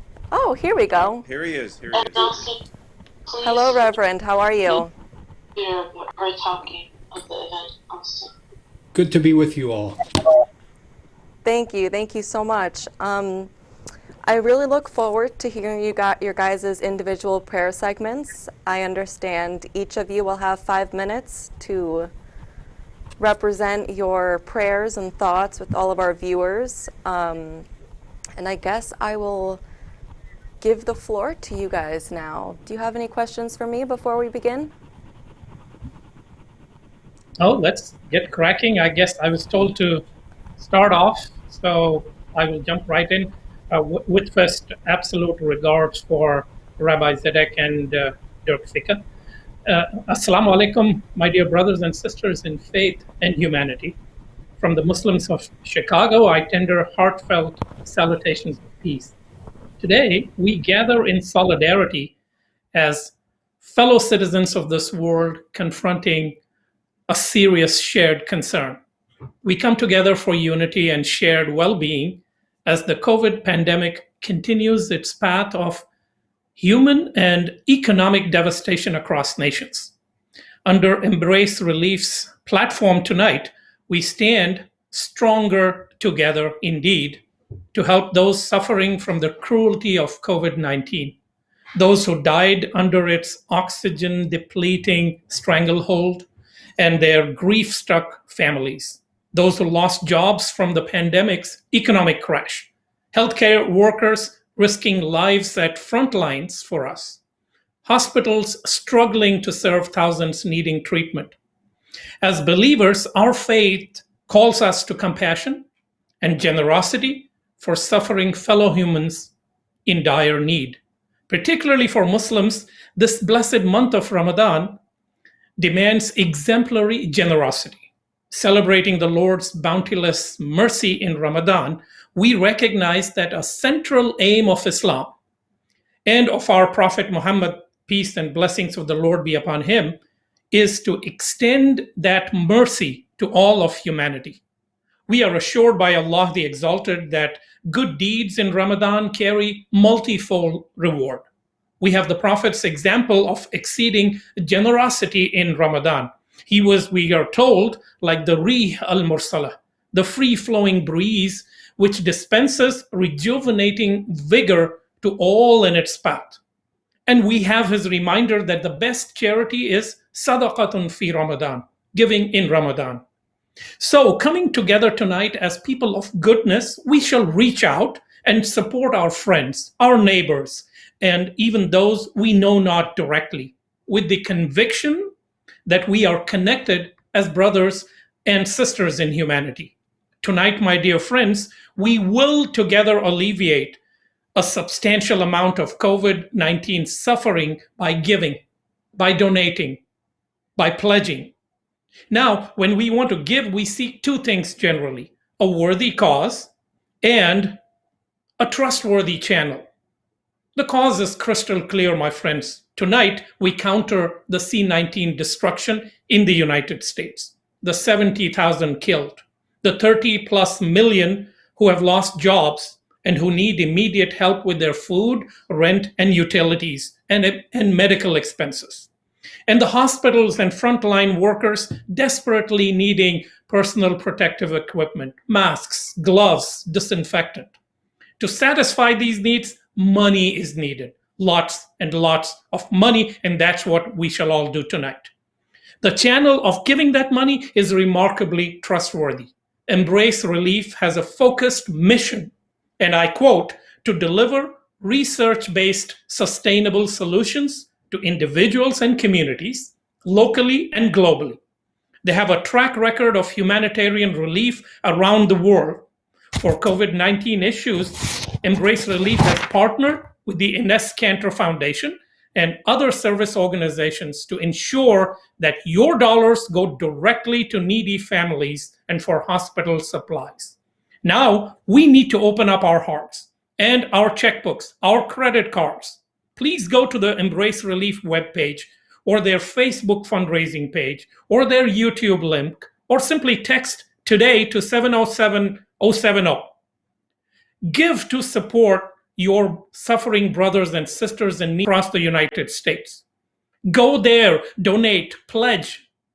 Do so as part of the global generosity movement on this Giving Tuesday of Cinco de Mayo. So give, give, give. Do it now, please. May you be rewarded immensely. Let us pray in the name of the Lord, most beneficent and most merciful. Alhamdulillahi Rabbil Alameen, wassalatu wassalamu ala Rasulullah. اللهم قوي إيمان إخواننا وأخواتنا في كل مكان خصوصا في كل أمريك. اللهم إنا أعوذ بك من كل سيء الأسقام. اللهم تقبل صيامنا وقيامنا وصدقاتنا في شهر رمضان. Our revered and exalted Lord, our hearts cry out in anguish for each life lost, each soul hurt, each family impacted, each future destroyed by the coronavirus running rampant today. Dear God of boundless mercy, shower your comfort and solace upon the grieving families of all affected by the destruction unleashed by this pandemic. O fountainhead of grace, we beseech your grace on those who died and those who are suffering from the virus. Grace on those economically struggling. Grace on those who are unable to practice essential antivirus protection. Grace on those who cannot afford their daily food and well-being in homes. Grace on the healthcare workers selflessly toiling on the front lines to protect us. Grace on all the volunteers and workers who keep essential businesses and systems alive for the benefit of society. Grace on the thousands of refugees oppressed and war-torn across the world so their suffering is alleviated and not exacerbated by the pandemic. Dear God, from whom all giving emanates, inspire us to give tonight from what you have given to us as blessings. Guide us to support the families who desperately need food, rent, and medicine. Guide us to give for healthcare workers and hospitals who direly need protective equipment, masks, gloves, and disinfectant. Our infinitely rewarding Lord, bestow your rewards on all those who give tonight. Grant your support for Embrace Relief, for its workers, for its volunteers and partners serving humanity, for everyone who's appeared on this panel, on this program tonight, selflessly devoting their time in support of others. And dear Lord of guidance, keep us guided and protected as a global family. In these times of physical distancing, make our hearts and spirits proximate so we may be stronger together to defeat this pandemic and to come together as one caring, compassionate, and generous global family. Amen. Amin. Ya Rabbal Alameen. And now I turn the floor over to Rabbi Zedeck for his wise words. Thank you. Thank you very, very much. I'd love to imagine that my wise words might rise to that challenge. We live in a world in which more than enough attention is given to the many ways in which we are contentious and divided. But among the things I want to emphasize tonight are elements that we share. And most specifically, the three traditions that are part of this segment of this presentation share storytelling. So I want to share a couple of stories, a quote or two, and then a prayer. Let's see how we do. The first story concerns a 4-year-old girl who was walking out of services and turned to her mommy and said, "Mommy, the rabbi's sermon confused me." The mother, rather than saying, "Don't worry, he confuses everyone. What's the big deal? Don't worry about it," said, "Why is that, honey?" A much more promising beginning. And the little girl said, "Mommy, the rabbi said God is bigger than we are. Is that true, Mommy? And no matter how comfortable or uncomfortable we may be with God, the universe is clearly bigger than all of us." The mommy responded, "Yes, darling, God is bigger than we are. But Mommy, the rabbi said there's a part of God in every one of us. Is that true, Mommy?" And one of the great and wondrous assertions of tradition is that there's a sacred dimension implanted in every human being. The mommy didn't say that, but she said yes. And so this little girl then offered what I think of as the most remarkable theological statement I've ever heard. She said, "Mommy, if God is bigger than us and God lives in us, wouldn't God show through?" All of us have known persons like that, even if we wouldn't use that language to describe them. And that leads me to another story. This is about a 5-year-old boy who's part of a family that consists of a father, a mother, a little boy, and an 11-year-old Labrador retriever. They're being visited by a veterinarian who makes house calls for this very painful process when it's time for the dog to be, as the euphemism has it, put down. The parents are talking with the veterinarian about how to explain this circumstance to their child. And with the wisdom of a child who knows when adults are talking about them in a way that maybe they're not supposed to hear, but he approaches nonetheless and says, as he overhears his mommy say, "Gee, it's so sad that dogs don't live a very long time." The little boy said, "I know why dogs don't live a long time." And of course they turned to him and said, "Why is that?" Well, our whole purpose in being here is to learn how to love. And dogs already know how to do that. They don't need a lot of time to learn or live that lesson. We perhaps need more time, and all the time that we have, to live out that lesson. Or as Jean Valjean in the end of the musical version of Les Miserables says with his last breath, This truth that is forever certain, to love another person is to see the face of God. And it's with that in mind that I came to mind an NPR National Public Radio program of a few days ago, which was a takeoff on the poem by Nancy Cross Dunham, a very moving poem, What I've Learned About Grief. And one of the submissions included this: grief is love that has no place to go. I'll repeat that. Grief is love that has no place to go. Well, my suspicion, my conviction is that this evening is one of the great examples of there is a place for grief to go, for our pain to go, for indeed we cannot get better unless we help others get better. And that's the purpose of everything that's involved in this gathering this evening. As to the prayer in all this, I'm reminded of a comment by Rabbi Abraham Joshua Heschel. It's so hard to say. A wonderful scholar and writer of the previous century. I still can't get used to the notion that it was the 20th century. He said when he was marching with Dr. Martin Luther King in Selma, Alabama, that when I was marching, my feet were praying. So even if prayer be a rare or inconsistent part of our lives, I want to suggest to you a method for praying today. It simply means to let our checkbooks, our credit cards, do some praying.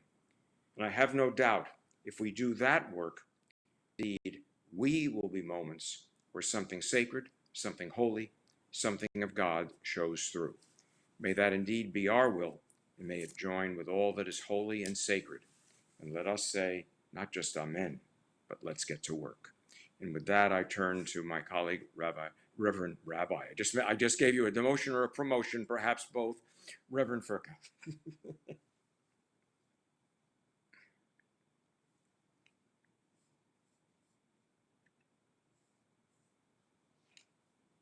That our traditions offer. I'd like to spend just a moment or two looking at two of the obstacles that often get in the way of our being motivated to reach out. One of them has to do with the nature of privilege. You know, when the system works for me without having to know how it works, that's privilege. When the society I live in works for me without having to do anything to make it work, except perhaps to access it, that's privilege. And if this is the case with privilege, then more than likely I don't really know how the system works beyond my own immediate needs. Nor is it necessary to know who it works for and who it doesn't.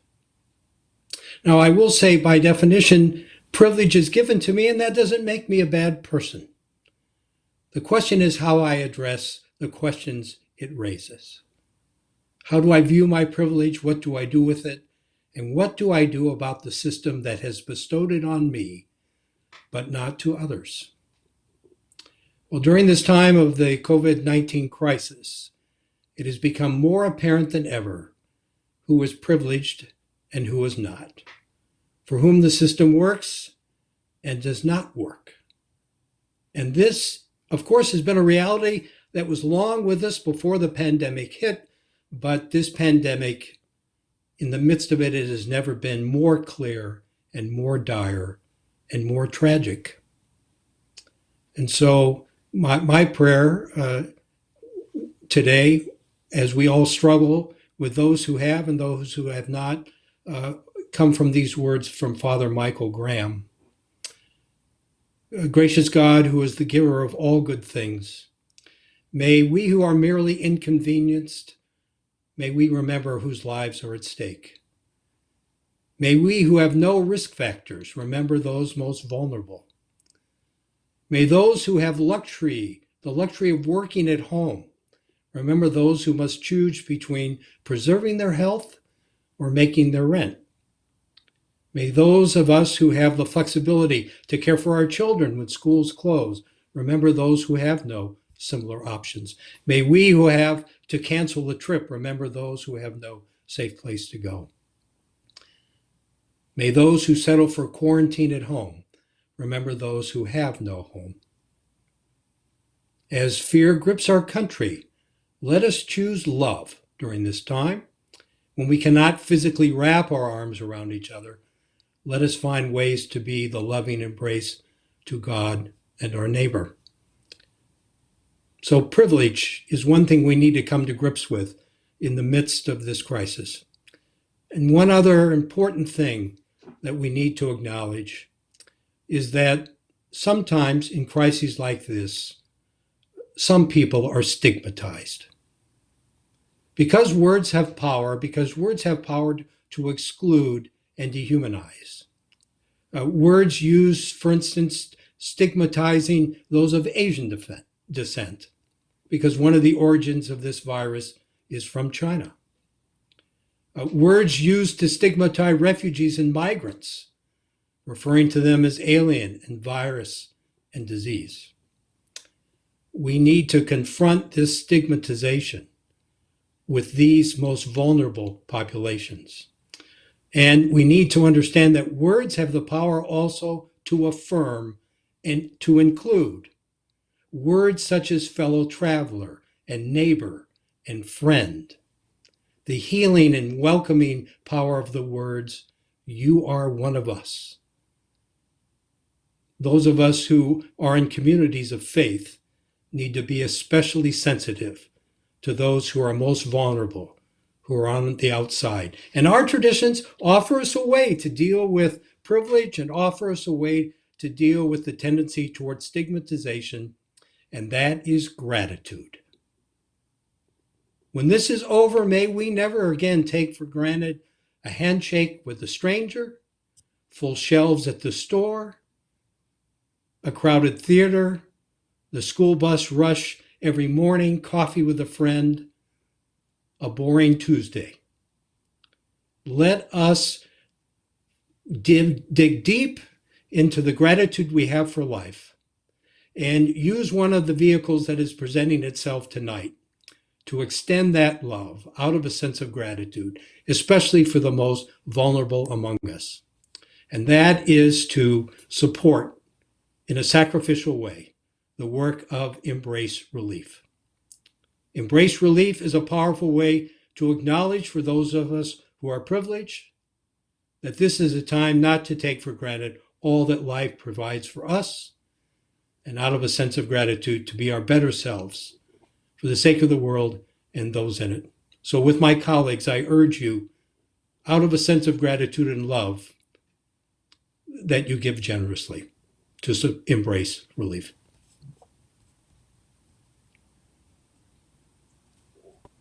Well, that was very wonderful. That was very comforting.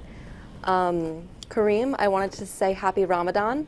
I hope that you're having a nice holiday month. Rabbi Michael, those stories are so powerful.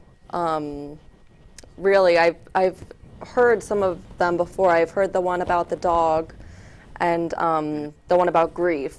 You have so much love but nowhere to go.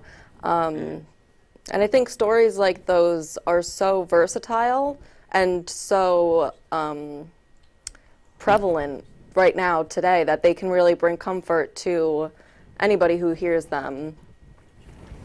And Reverend Vica, I completely agree with everything you were saying about, you know, we need to hug and love each other when we can't touch each other right now. We can't be near our family members.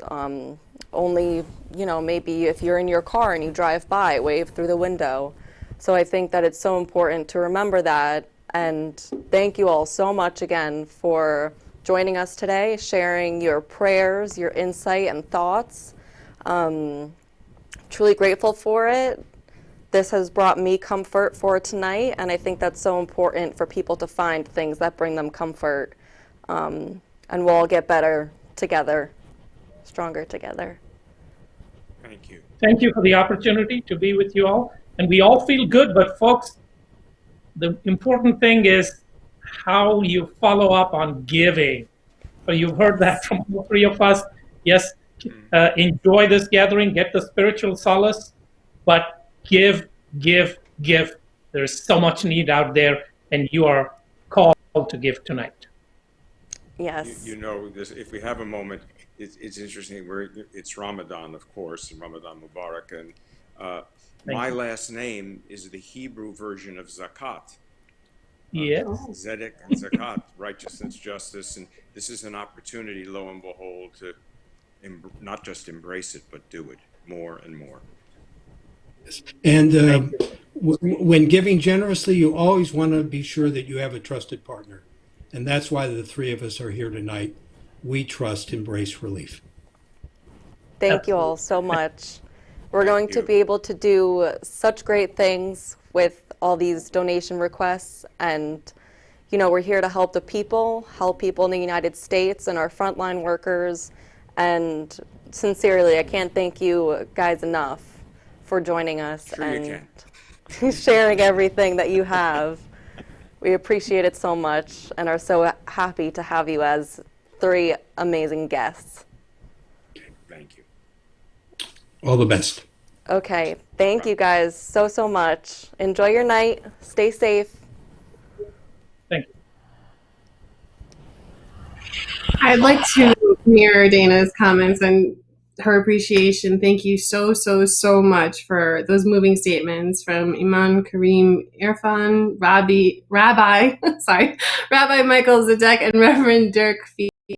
That is what this entire night is all about. It's about giving and helping each other. I cannot reiterate all of their statements enough. We really need to make sure that our friends and neighbors have what they need in order to survive this global crisis. We cannot continue to stay divided and isolated in spirit. We are all human and we are all together in this. And this virus, it just doesn't discriminate. Again, thank you for joining us this evening. My name is Kirsten Vanderhoff, and I am on the board of directors with Embrace Relief Foundation. And I would like to thank you from the bottom of my heart for joining us this evening. We are in new and uncharted waters. We really need your help in order to make it through. Without your help, Embrace Relief and our partner organizations across the country would not have been able to distribute tens of thousands of masks, feed thousands of families, or providing the very much needed financial assistance to those hidden victims of this pandemic, the ones who are not eligible for anything from our government and who have no other means to get through this. Please contact us and donate today. Your money is going directly back into the community to protect those who protect us, to protect those who save us, and to feed those who share our schools, our jobs, our communities with.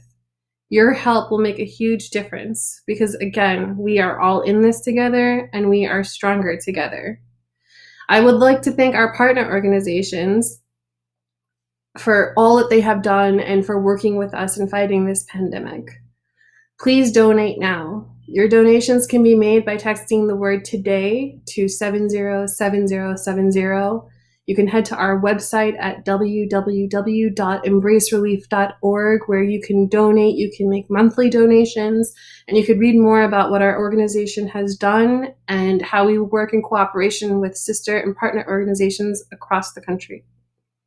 You can also head to our Facebook page and click on the Donate Now button. And finally, pledges can also be made by calling us on the phone to our Embrace Relief headquarters in New Jersey at 201-528-3181. Again, we need your help. Please donate today.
from St. Joseph's Health to Embrace Relief Foundation and Peace Islands Institute for a generous donation of masks, paper towels, and soap. We're so grateful for the support of the community because we're in it together and we are strong.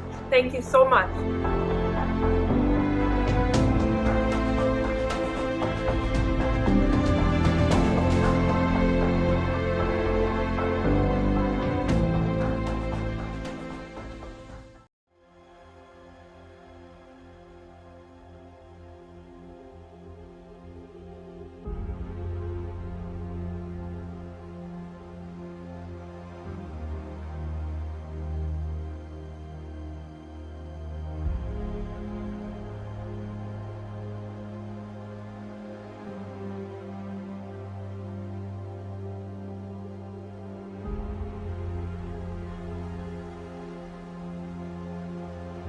On this day, almost 800 New Yorkers died. Family member is begging you to do everything that you can. What it's like inside their ICUs. From the critical care to the phone calls sharing tough news. On the front lines, Dr. Graver says PPE is running short. She re-wears masks and goggles that normally would be thrown away.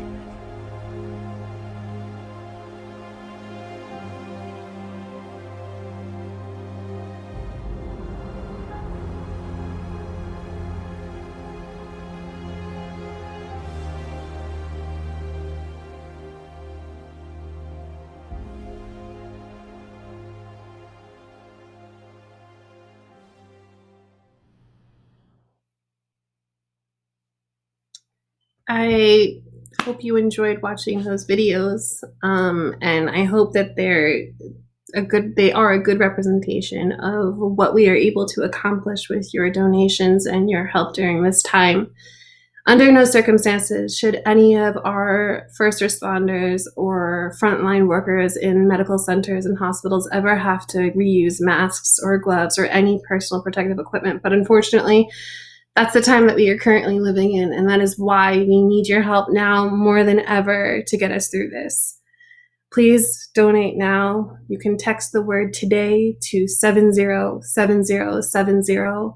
You can head to our website at www.embracerelief.org. You can go to our Facebook page at Embrace Relief and donate there, or you can call our headquarters in New Jersey at area code 201-528-3181. Again, I'm Kirsten Vanderhoff, and I am on the board of directors for Embrace Relief Foundation, and I thank you from the bottom of my heart, and thank you on behalf of the entire foundation for any donations that you were able to give tonight. Thank you.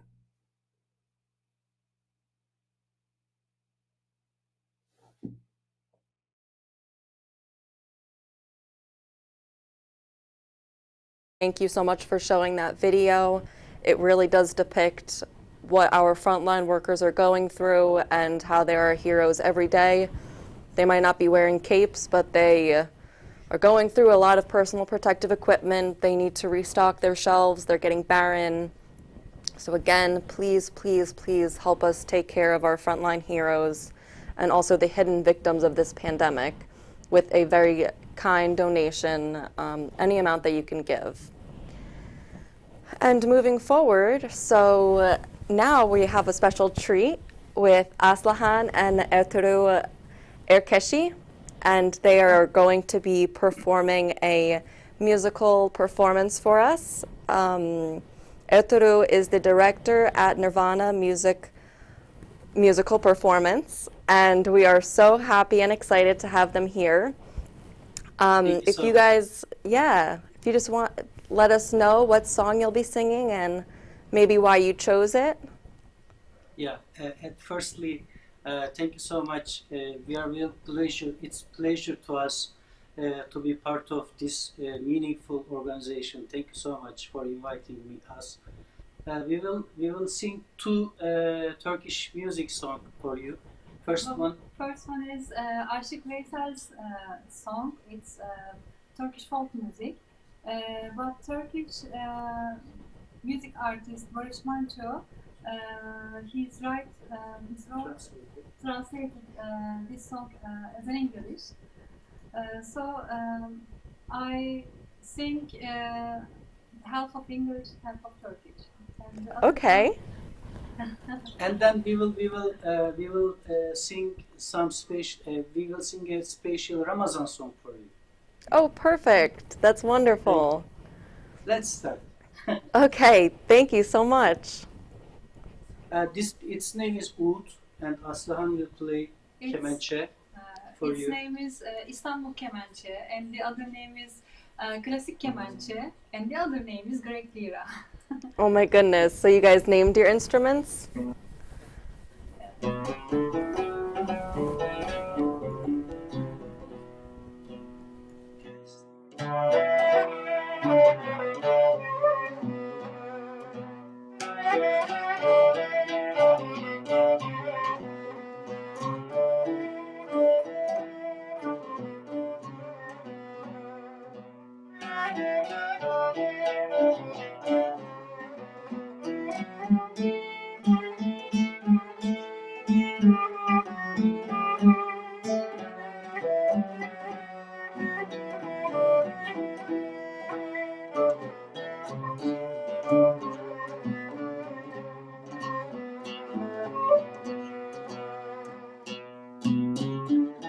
Tell me wise men, why do the winds blow?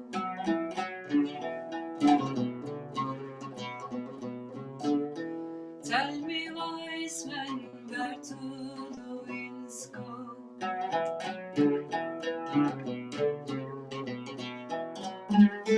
The winds tell me they know their way, ringing the changes from day to day. North turns to south, east turns to west. They go where they have to go. The winds tell me they know their way, ringing the changes from day to day. North turns to south, east turns to west. They go where they have to go. Uzun ince bir yoldayım.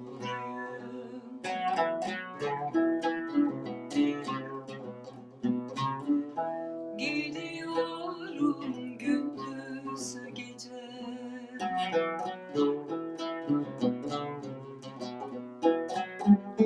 Bilmiyorum ne haldayım. Gidiyorum gündüz gece. Gündüz gece, gündüz gece, gündüz gece. Bilmiyorum ne haldayım, gidiyorum gündüz gece, gündüz gece, gündüz gece, gündüz gece. Bilmiyorum ne haldayım, gidiyorum gündüz gece, gündüz gece, gündüz gece, gündüz gece. Tell me wise men, why do the birds sing?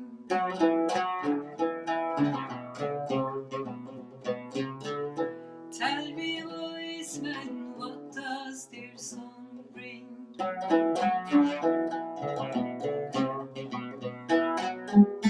And their song is the voice of peace, falling to earth from the skies above. And every note has its ring of meaning, happiness and joy to birds. And their song is the voice of peace, falling to earth from the skies above. And every note has the single meaning, happiness and joy to birds.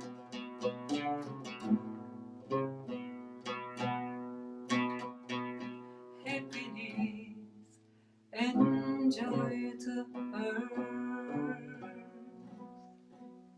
Yeah, thank you so much, Aslan.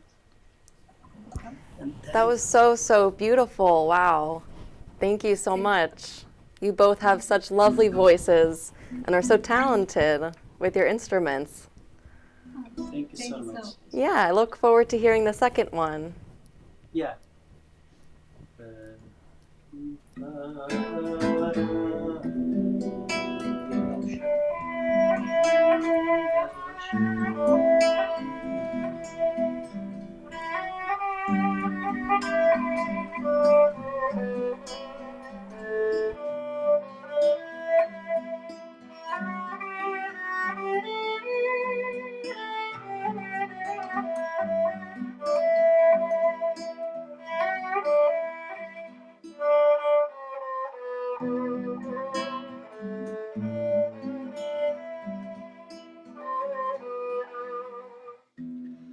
Zahit bizi tan eyleme, hay hay hak ismi okur dilimiz. Ey canım, ey canım, hak ismi okur dilimiz. Eyvallah, ey dost, sakın efsane söyleme. Hay hay hasrete varır yolumuz, hey canım, hey canım, hasrete varır yolumuz. Eyvallah, hey dost,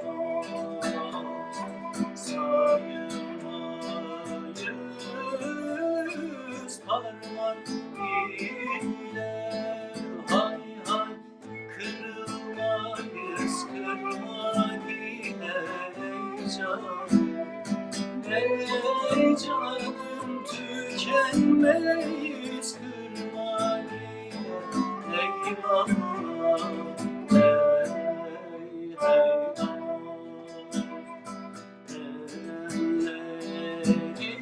Ellerin çoktur yolu, hay hay cümlesine erişmeli. Hey canım, hey canım, cümlesine erişmeli. Eyvallah, hey dost. Allah Allah şükranillah, zikranillah, ya Kerim Allah. Allah Allah şükranillah, zikranillah, ya Kerim Allah. Allah Allah şükranillah, zikranillah, ya Kerim Allah. Allah Allah şükranillah, zikranillah, ya Kerim Allah. Eyyan Allah Allah, Mennan Allah Allah, Kayyum Allah Allah, Tevvab Allah Allah. Eyyan Allah Allah, Mennan Allah Allah, Kayyum Allah Allah, Tevvab Allah Allah Allah Allah. Şükranillah, zikranillah, ya Kerim Allah. Allah Allah şükranillah, zikranillah, ya Kerim Allah.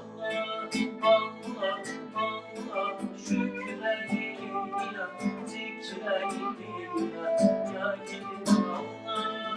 Allah Allah şükranillah, zikranillah, ya Kerim Allah. Thank you so much.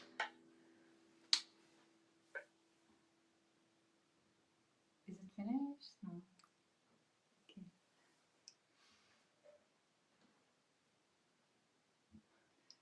Okay. By the way, Yeah. happy Ramadan to all our friends. Okay. Sorry, I was just told that I had no sound. So I said thank you so much for that beautiful performance. Like I said, I don't speak Turkish, so I don't know what it was about, but it was gorgeous and lifted my spirits. I did want to say happy Ramadan to the both of you, and I hope you enjoy your holiday month. But yeah, thank you so much, and for joining us to support this cause, for Embrace Relief's support for the United States with COVID, and to help our frontline workers and our hidden victims and getting them the support and relief that they need. Thank you. Thank you. Thank you so much. Thank you. Okay. And now we're going to have another short video section break. We're going to have our board member, Kirsten, come join us again and share a couple more videos with you guys.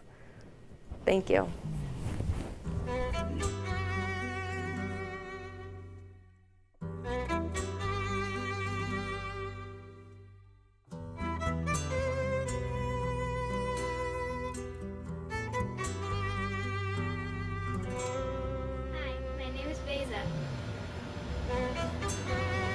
This is for me, this is for you. Thanks for your service. Hi, my name is Baha, and I know you're working for me. This coffee's for you. You are my hero. Hello, my name is Sofia, and this coffee is for you. You are my hero, and I thank you. Hi, this is Aaron. Thank you for helping others and enjoy your coffee. You're my hero. Hello, my name is Safa. Enjoy your coffee. You are my hero. Thank you for your service. My name is Baran. I know you work hard for us. Whatever we could do, we cannot pay what we owe to you. And thank you for helping us through these hard times. You're my hero. Hi, my name is Sadet. I have a present for you. You're my hero. We just try to do something for you. Please stay safe. Hello, my name is Furkan. This coffee is for you. You're my hero. Hi, I'm Yusuf. This coffee is for you, and you're my hero. Hello, my name is Zeynep, and we wanted to thank you for all the things you do for us. You are my hero. Hi, my name is Sumay. This is for you. My name is Akif. You are my hero. Hi, my name is Yusuf. This coffee is for you. Thanks for being my hero.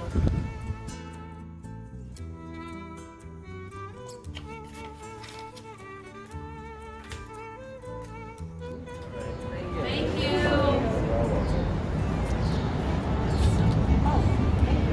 Kind of forwards. Okay. They will be put to good use. Yeah. Thank you so much. We are grateful to the community and everything you guys are doing for us. Okay. Hello, my name is Safa. Enjoy your coffee. You are my hero. Thank you for My name is Baran. I know you work hard for us. Whatever we could do. Thank you on behalf of Baptist Health. We are extremely grateful for the community support. And a special thanks to Embrace Relief and Istanbul Cultural Center for the Starbucks gift cards. Hi, I'm Michael Mayo, President of Baptist Medical Center Jacksonville. And to Tolga and the Embrace Relief and Istanbul Cultural Center, I want to send our appreciation and thanks for sending the gift cards for our frontline caregivers. Your generosity and kindness means so very much to us during these times. Thank you very much. You're my hero.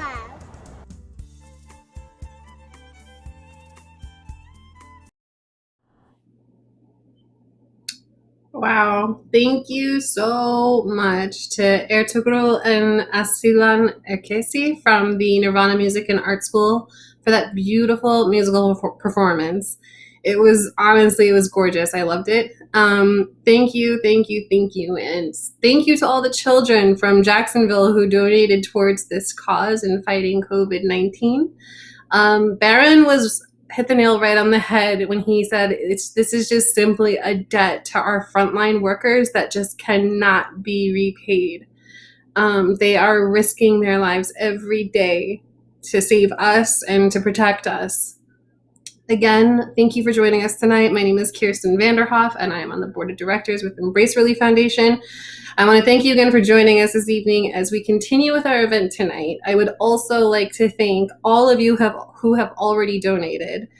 Your donations are greatly needed and are even more so appreciated.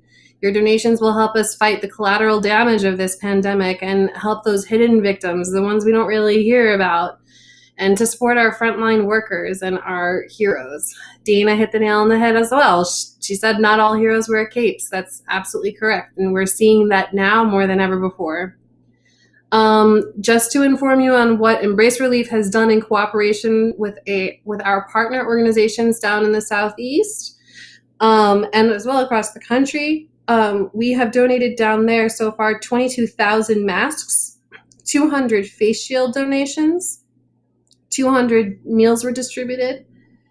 We gave away 30 gift card donations to healthcare workers, professionals, and other medical staff.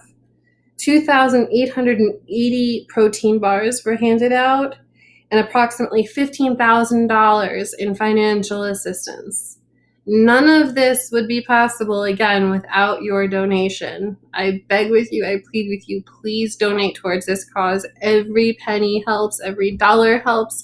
We need your help so that we can fight this and be stronger together. That's the theme of tonight, is that we're stronger together.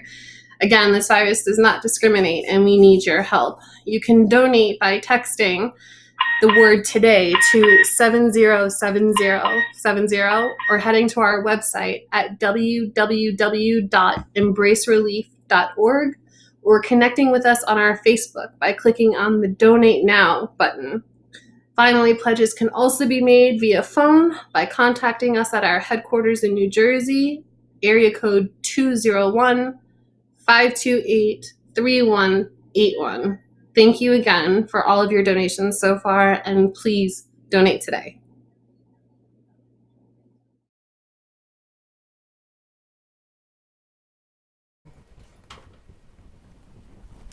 Okay, sorry about that. Thank you so much again, Kirsten. It's really so wonderful to see, children getting involved and doing every little bit that they can. Excuse me before I introduce our other guests. The battery. That wouldn't be good. Just had to give them a signal about the battery light flashing. I don't know how long that's been on for, so we'll just hope for the best. Hi, Aya. How are you guys? Hi. Good. My name is Dana Capola. Thank you guys so much for coming. In this panel discussion, we will have Lisa Guerrero, who's the Chief Investigative Correspondent for Inside Edition, as well as Helen Little, on-air personality at iHeartRadio's 106.7 Light FM. By the way, love 106.7. It's like one of the best radio stations. And as well as Joyce M. Davis, who is the opinion page editor for Penn Live. So I think right now we're missing Lisa, if I'm correct. Okay, so I think that we're waiting for her to connect, but we can dive right in. How are you, ladies? How are you doing tonight? I'm doing great. It's been a long day, though. I feel that definitely in my bones. But we're getting through it, right? Yes, I'm having a great day as well. Okay, good. So I think we can dive in. Are we still waiting for Lisa? Oh, it seems like Lisa won't be able to join us, sadly, but still so happy and honored to have you amazing women here. So Helen, I was thinking that maybe I have a couple questions for you guys and then a question that you guys can discuss together. As you, Helen, have had a over 30-year career in media, can you tell us more about how kindness and living in service to others has helped you with progressing your career? Sure. I think it starts with deciding who you want to be. who do you want to be in the world? It's more than what do you want to do and what do you want to be, but who do you want to be? And I think that it's so important that as we pick the path we want to travel in life, that we keep that in mind. So obviously with the idea of being kind throughout that process, you're a lot more fun to be around when you exude kindness, but it also comes back to you. And when you couple kindness and passion together, what you create is something that has a long life, because passion is what drives the things that you want to do in life and the things that you want to be in life. And kindness is kind of the result of what you give and what you receive back. So I think that combination together is kind of a really nice elixir when you think about it. But it has worked for me because it's how I have found that I've been able to make a difference. Right. Yeah, and doing things throughout your life that bring you joy and make you feel good and proud of what you're doing is such like a power move for your whole life, to combine that with your passions and, choose to do that. I agree. And I think that, especially now, compassion, connection, and kindness are so important. Yeah, I completely agree with that. You got to prioritize those, definitely. And then going on that note, about kindness. Hello, Lisa. Hi, can you see me now? Yes, welcome. Can you hear me? Thank you. I've been waiting. I guess you guys couldn't see or hear me, but I could hear you. Okay, well, we're happy to have you here. Yeah, I was just discussing with Helen, going to kind of go into her coaching and mentoring background that she's been doing for quite some time. So Helen, and by the way, we also have Joyce M. Davis here with us.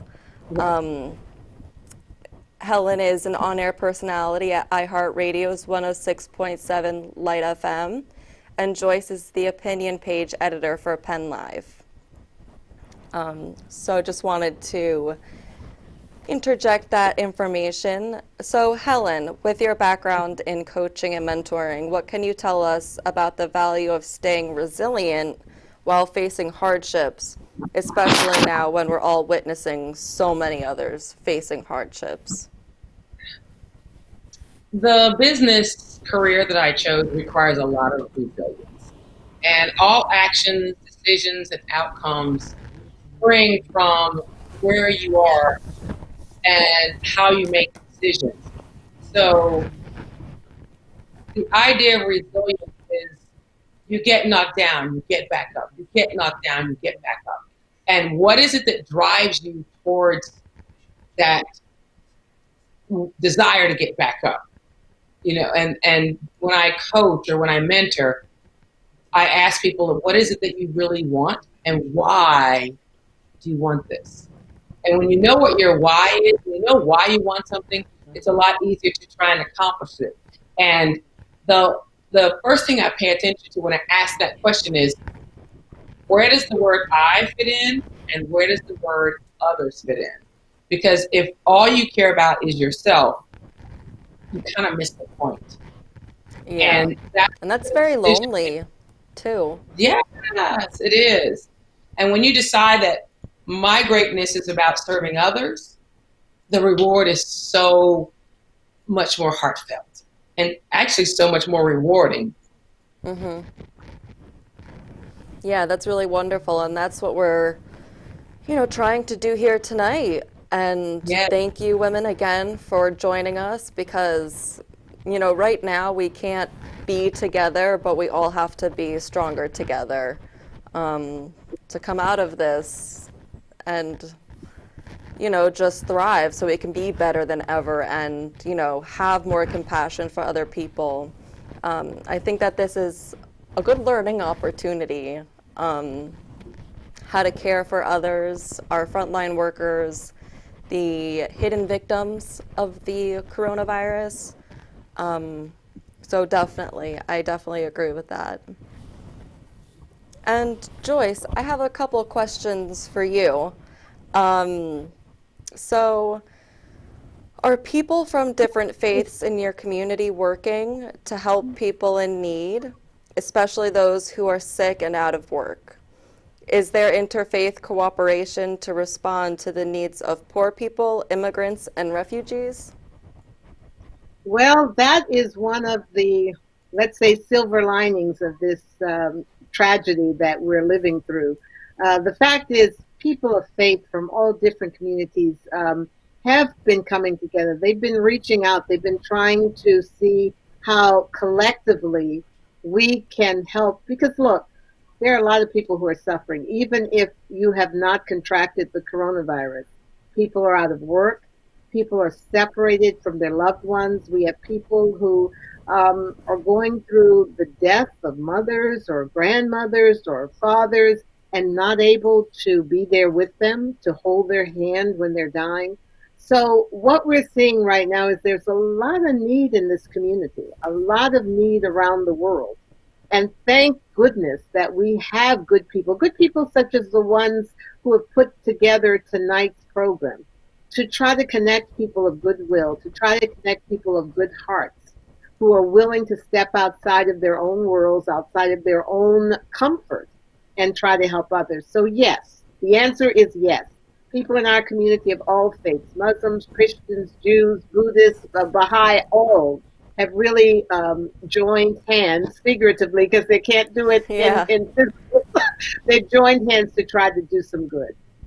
Yeah, I was speaking this earlier with someone saying that, you know, this virus does not discriminate. And right now, the race that we are, I think, is the human race. And we have to look past all those divides and, you know, kind of what Helen was saying, dig down, do some personal reflection, find what matters to you, and try to spread that goodwill in every part of your life that you can. Yeah, that's right. That's exactly right. And Helen hit on so many good points. I wanted to clap and applaud when she was speaking, because, you know, it isn't about us right now. It's about if you're okay, and, you know, we seem to be doing okay, we have to figure out what we can do to help those who aren't. Because this is truly an unprecedented time in the world history. And if we're just sitting back taking care of ourselves and our own, we're not really doing what we need to do to really reach out to those most in need. Yeah, definitely. It's so true that even if you don't have the virus, some part of your life is impacted, whether it be a friend who lost someone, a sibling who works on the front lines, somebody who lost a job.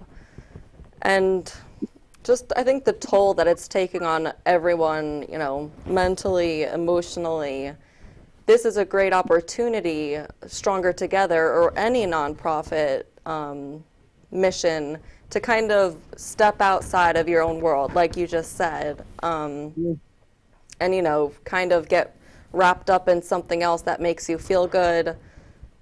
You know, you surround yourself with things that you want to reflect yourself, and doing something like this, I think, is such an important part of having that human connectivity with other people. Agreed. Yeah. And Joyce, another question for you. Are reporters finding it difficult to get more accurate information from government about the number of people affected and the number of deaths of the coronavirus? Well, that's a simple answer too, yes. Look, I think it's because I think everybody is overwhelmed, to be honest. I think just as we individually are overwhelmed by what we're having to deal with on a daily basis, you know, I haven't been out of my house for a month. You know, I'm over 60, so I'm concerned about exposing myself, and so I only leave the house to walk the dog around the block and to get some physical exercise and fresh air. That's overwhelming for an extrovert like I am, who wants to be around people, want to talk, but you know, all of Yeah, it's really hard, but so are government officials. If you would put yourself in the place of a mayor or a governor, people who really have a good heart and they're trying to do the right thing, can you imagine how overwhelmed they must feel? They have no guidance on how to deal with this. There's no book that's been written. There's no papers that's been written. It's Yeah. all how you respond. So what I have been calling on people to do is, while we hold our leaders accountable and push them, we also have to have compassion for where they are, because this is not an easy thing for anybody, and it's not an easy thing if you're having to make decisions for thousands, if not millions, of people. Yeah. And, you know, they obviously have to be transparent with the public and the towns, cities that they're serving. But I think it's so difficult for them because they also have to give the people that they're, you know, a public figure for hope. But yeah, that, I think that's really tough right now. And, you know, there's just so many different things going on in the media. It can be so hard to just cut through the noise. And yeah, so my thoughts definitely go with the governors, mayors, everyone who people are looking to for guidance, because like it's being said everywhere, this is all very unprecedented. Very unfair. And frankly, a lot of the information that they have, they're not sure is accurate. You know, Right. we've been told one thing one week and the next thing the next week. Remember, initially we were told no mask, no one wears a mask. Now everyone needs to wear a mask. Yeah, you're So- like publicly shamed if you don't. They're like, get out of here. So you can see, but things are changing. So Yeah. it's hard for them to step out and say, here's what to do, when they're really not sure what is Yeah. the right way. Yeah, definitely with time and more research and data, hopefully some of this foggy air will be cleared. Yeah, one would hope. Yes. And then before I get to a group question that I would like to ask all of you, Lisa Guerrero, I have a question for you. So being the chief investigative, correspondent for Inside Edition, and your background of media and doing hard-hitting news, hosting talk shows, I was wondering if you could share your personal path in journalism and that journey to getting where you are now. I know that you've won many prestigious awards, very, very inspiring. So I was wondering if you could share that story with our viewers. Thank you. First of all, thank you so much for including me tonight, because I think what you're doing with the Embrace Relief effort is outstanding, and really trying to bring people together to take a look outside their bubble and to experience other people's issues while we're all going through a similar situation. Some of us are experiencing so much more difficulties just based on where they're living, what jobs they're trying to do, what their family situation is, what their living situation is. So thank you so much to this effort, Stronger Together and Embrace Relief. My path to journalism was really interesting. I didn't start out thinking I was going to be an investigative journalist someday. I started out as an actress and a model. I became a sportscaster, and Inside Edition hired me in 2006 to be a West Coast correspondent, where I covered a lot of entertainment news.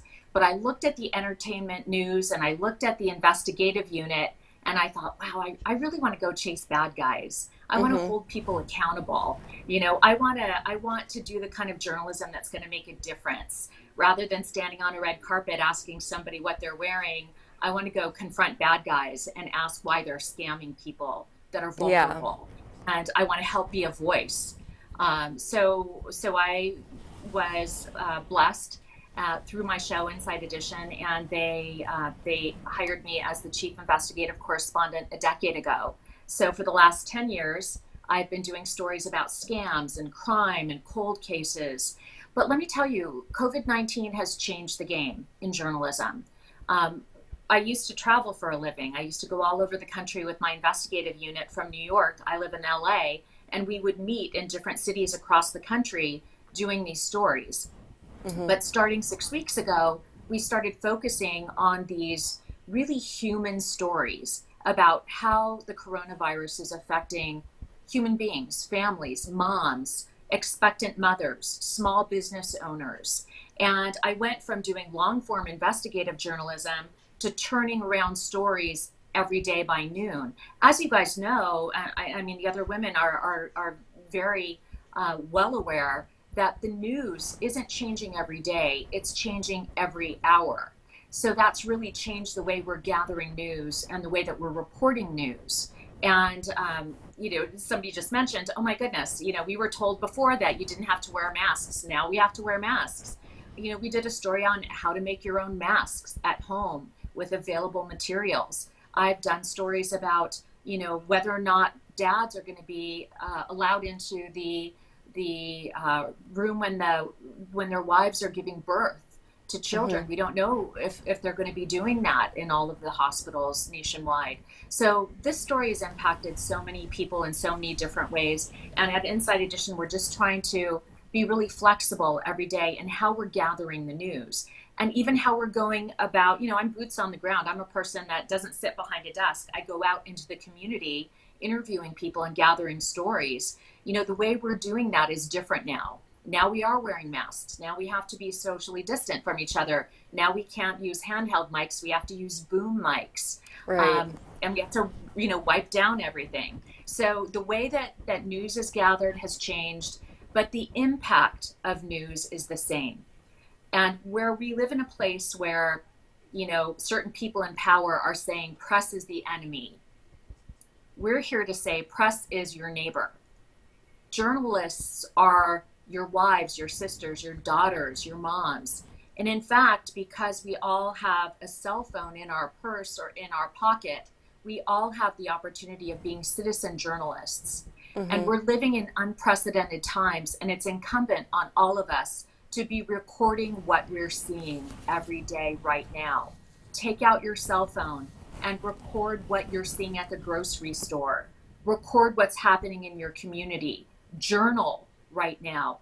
It's important that all of us document what's happening to us in our lives so that we are able to pass down these stories. You know, in journalism, we're called storytellers, but we're all responsible for absorbing this information and disseminating it later to people that need the information. So that's kind of what I've been learning about my COVID-19 experience in the last 2 months. It's been life-changing.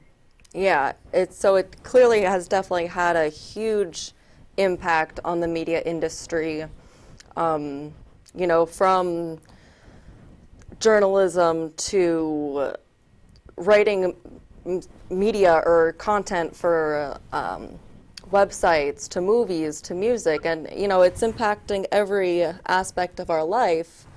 And I think this would be a good place to kind of ease into the group question for all of you women to answer. So, on the topic of communication and media, how does one find the truth during a time like this in media when there's so much noise with everything that's going on, the virus, and then I saw something today like murder hornets or something that are now, I mean, it seems like every other day there's something, the locusts in Africa. So how do you guys kind of sift through all of this media, all these different, you know, Fox, CNN, MSNBC, and every day it's different allegations, scandals, and fake news going around?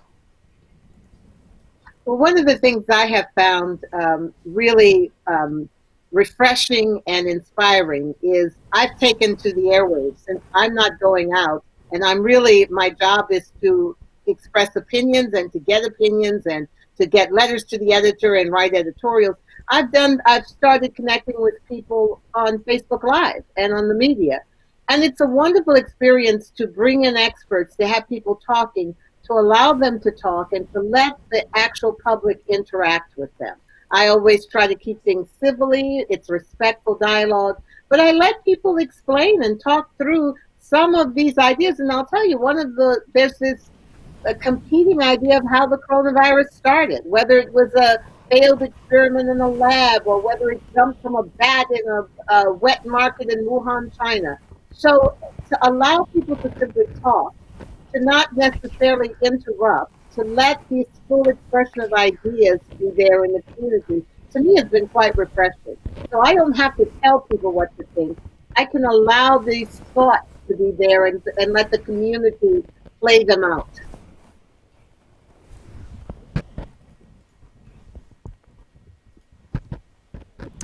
Right. Thank you so much. And, I think finding out how to utilize media in this different day and age is going to rock the entire media world more than it already has. I feel like every day we're figuring out a way to make things a little easier, a little better, to make things kind of keep up to date with us on all these new changes, and it's so important to be able to have those personal connections with people, even if it can't be in person.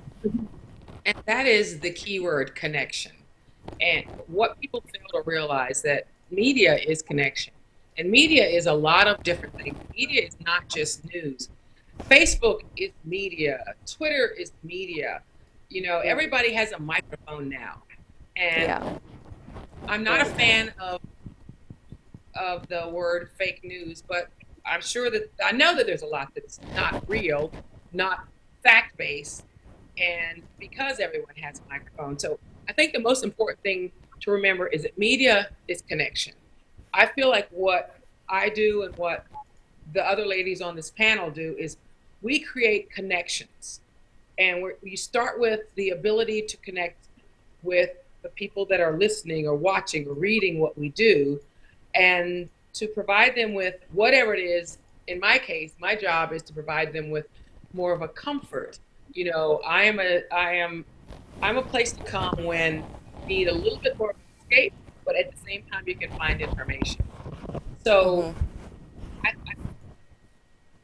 I think that more than anything now is we're realizing how important it is to be a part of a connection, and that we all, Dana, find ways to stay connected in fact-based information and truth, to research and due diligence and what the information is that we are absorbing and repeating and sharing. Yes, I agree with that. And yeah, the term fake news is, I don't like the term either necessarily, but, just with everything that does go around. And I think that, just because somebody does have a microphone mean that they should share their opinions or their thoughts with the rest of the world. So I think another thing for that is just being aware of where people are getting their information and make sure it's a credible source. Yep, that's right.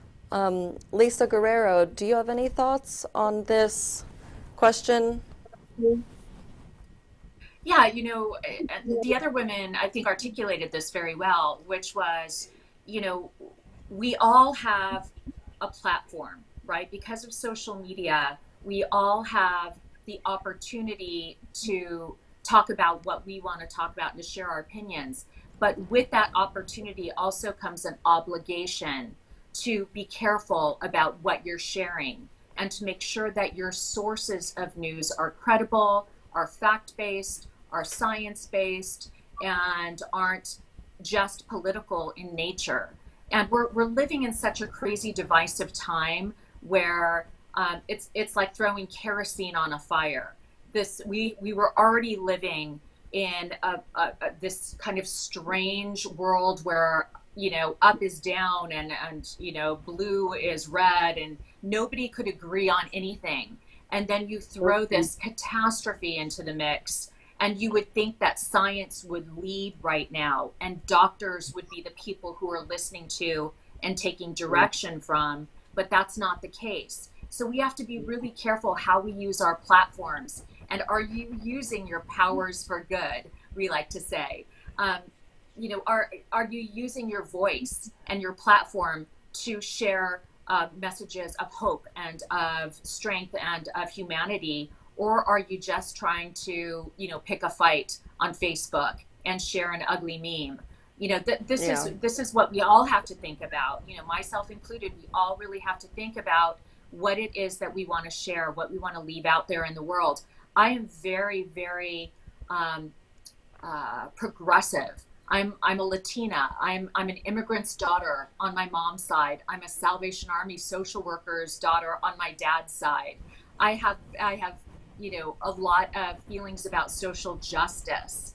And those feelings are just becoming more cemented in me as I see how politics is driving what should be a fact-based conversation. And that's really disheartening. But I think the people here today are trying to make a difference, and they're trying to use their platform to say, look, if you can give to people that need help, if you can help the vulnerable, now's the time to show who we really are, not just as Americans, but as human beings. Because now is the time to be stronger together, which is the theme of the evening. We are stronger together. And if we can set down our politics for a minute and be able to share information and news in a responsible, loving way, that's what people want to hear right now.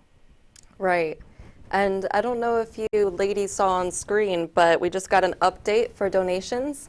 We're very close to 50,000. I believe the number was 49,883 and 50 cents. Great. Okay, there we go. So if I could add something here, I just want to thank all of the people out there who are really contributing, because honestly, there is a little bit of a dangerous streak in the conversation that's emerging in society today. We have people willing to dispense with people's lives. We have that argument there that maybe thousands simply have to die so that we can go on with our way of life. That argument is out there. It is out there. And what we have to do as people of goodwill is say with gentleness and kindness, no, that is not where I stand. I will have one less slice of bread if it allows someone else to live. And I think that voice from us, because it's clearly these are great people here, and the people who are tuning in and donating are good people. They're the good people of the earth. We have got to be stronger together, because this is, folks, is no longer about just who has a nice house or who has a nice car. It's about who lives and who dies. Yeah. That's right. And now is a good time to text today to 707070 to make it that $50,000. Yes. And in the comments below, I believe that there are the different links you can go on. Also, www.embracerelief.org. You'll see right there on the top slider. You can easily donate there. Go from our Facebook. We have many outlets. And so thank you so much, ladies. This has been so incredible. You guys are media powerhouses and such good-hearted, good-willed women. Thank you so much for joining us, and we were honored to have you. Does anybody have any last remarks before we say goodbye? Just you know what? Just keep doing what you're doing. Look, we have in the Christian community of faith, with the day you hear my voice, harden not your heart. So don't harden your hearts now. Now's the time to have soft hearts, to really be what you're about to give. Yes, I agree. Well, and Dana, thanks for having us. Yes, of course. Absolutely. Thank you all so much. This has been so wonderful and so lovely. We made it to 50,000. So $50,079.56. So 2 thumbs up for that. Let's keep going. Okay, thank you all so much. Have a great night. Stay safe. Bye-bye. Thank you. Thank you. Okay, so that's super exciting. We made it past 50,000, but we're not planning on stopping there. So right now we're going to take a quick break again with some videos for you guys and a message from Kirsten. Thank you. Another 6.6 million people filed for unemployment benefits. $300 billion in direct cash payments will be available to every American citizen. People are going to end up losing their homes, and we don't know if we might end up being one of them. The coronavirus pandemic is putting an end to the longest economic expansion in U.S. history. The help should be aimed at people. Millions of workers out of work overnight. A health crisis could become a Great Depression. What are you most worried about right now? What's most difficult for you? Paying my bills.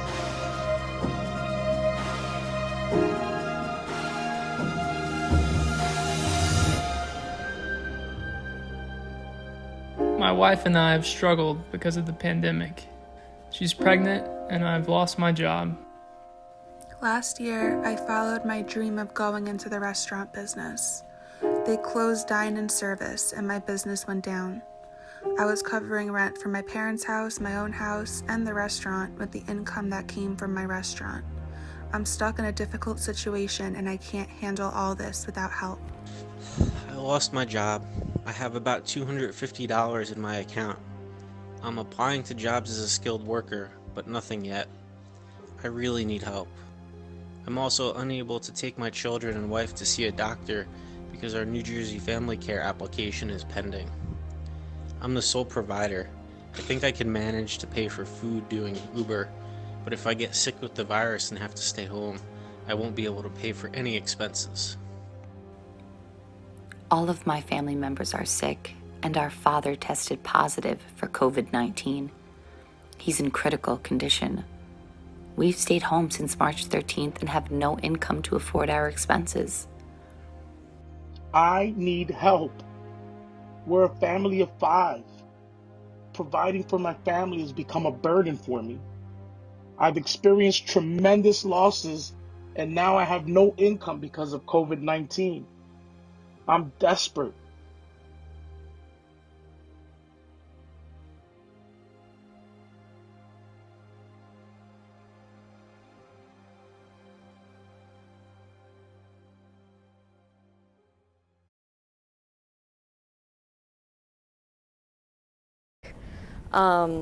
Hello everyone, welcome back. If you're still with us, thank you so much. If you're just tuning in, welcome to Stronger Together, Embrace Relief, and the Enes Kanter Foundation. Again, my name is Dana Capola. We're starting to come towards the end of our live stream fundraiser. Within the past 5 minutes, we just passed $50,000, which is extremely exciting. So let's keep going to be stronger together and better than ever. So for this next session, we are going to have 2 guests. Dr. Ron Messier, Professor Emeritus in History at Middle Tennessee University, and also Dr. Thomas F. Michel, who is a Catholic priest and professor at George Washington University. So I'm very excited to meet with these 2 prestigious men and get diving into the conversation. So, hello.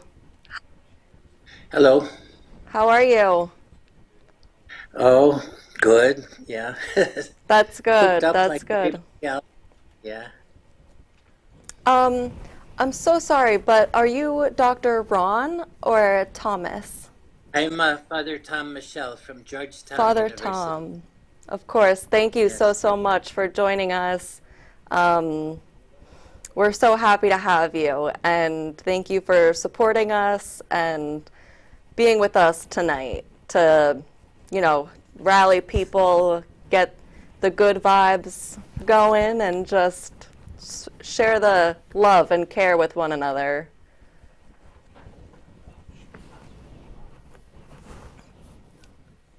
So I believe then we're still just waiting on Dr. Ron Messier. But we can go forward with I have a couple questions for you. So Sure. whenever he logs back on, or logs on, then he'll just join us. Okay. Yeah. That'll work out. Yeah. We're making it work. Everything's so new, so different, but, you know, we're making do with what we can. Good. Yeah, so Father Thomas, the first question that I wanted to ask you was, and this is such this question you could go on for hours, I'm sure, and yeah, I'm very interested to know the answer. So first off, how can people have hope in times of significant fear and uncertainty? Well, I guess it's different for everybody. Right. For me and for the people that I know, I think hope comes from our knowledge that, you know, this is not some absurd situation. It's there's a God, and that God is a protector, that God is a guide, that God does not abandon us. I guess people find hope in different ways, but for me, this is the source of my hope. It's not some narrow thing that I believe that has to be done in one religion or another, but I think we do need sort of an awareness that the ultimate reality is a good one, is one that we're part of, one that we're going somewhere good. And it doesn't make things go away, bad things. Sickness doesn't go away, unemployment doesn't go away, anxiety doesn't go away. But we get the strength, the inner strength that we need to be able to cope with the difficulties. Right.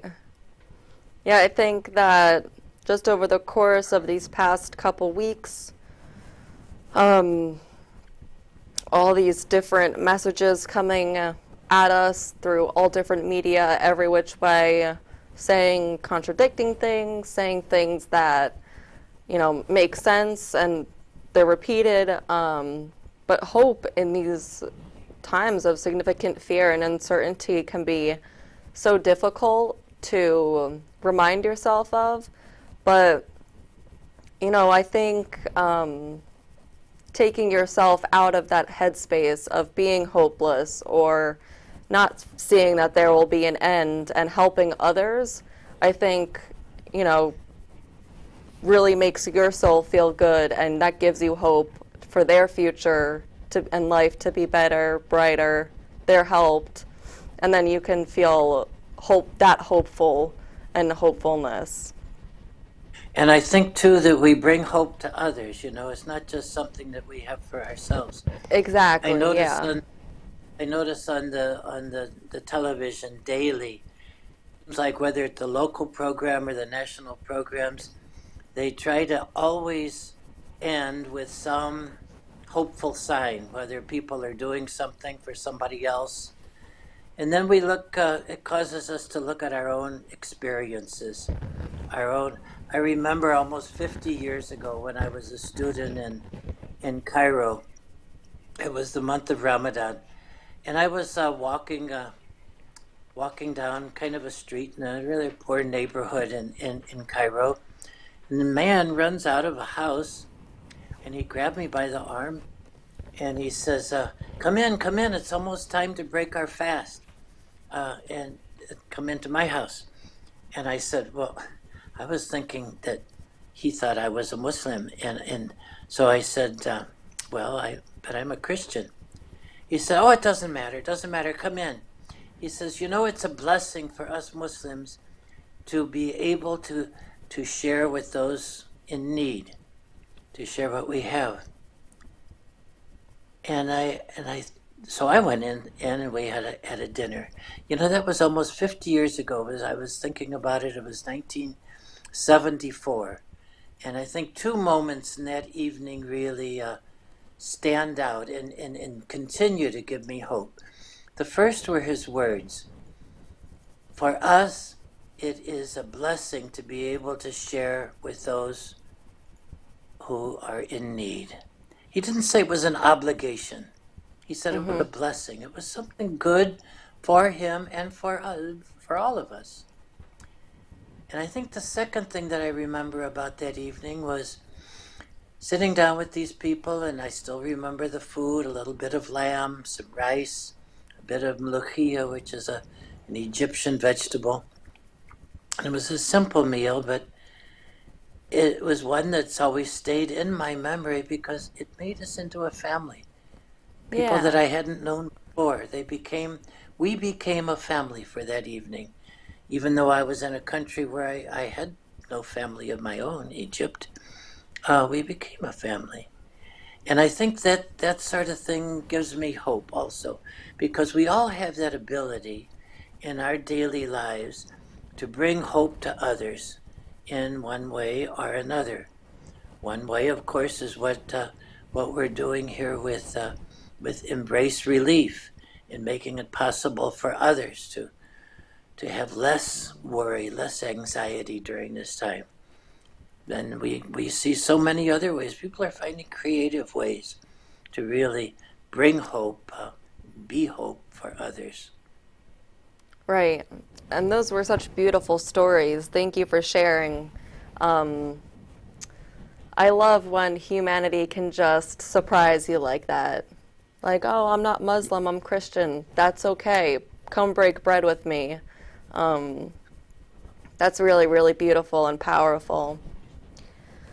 So on the topic of religion, another question for you I have is, what role does interfaith dialogue play in a time of global crisis?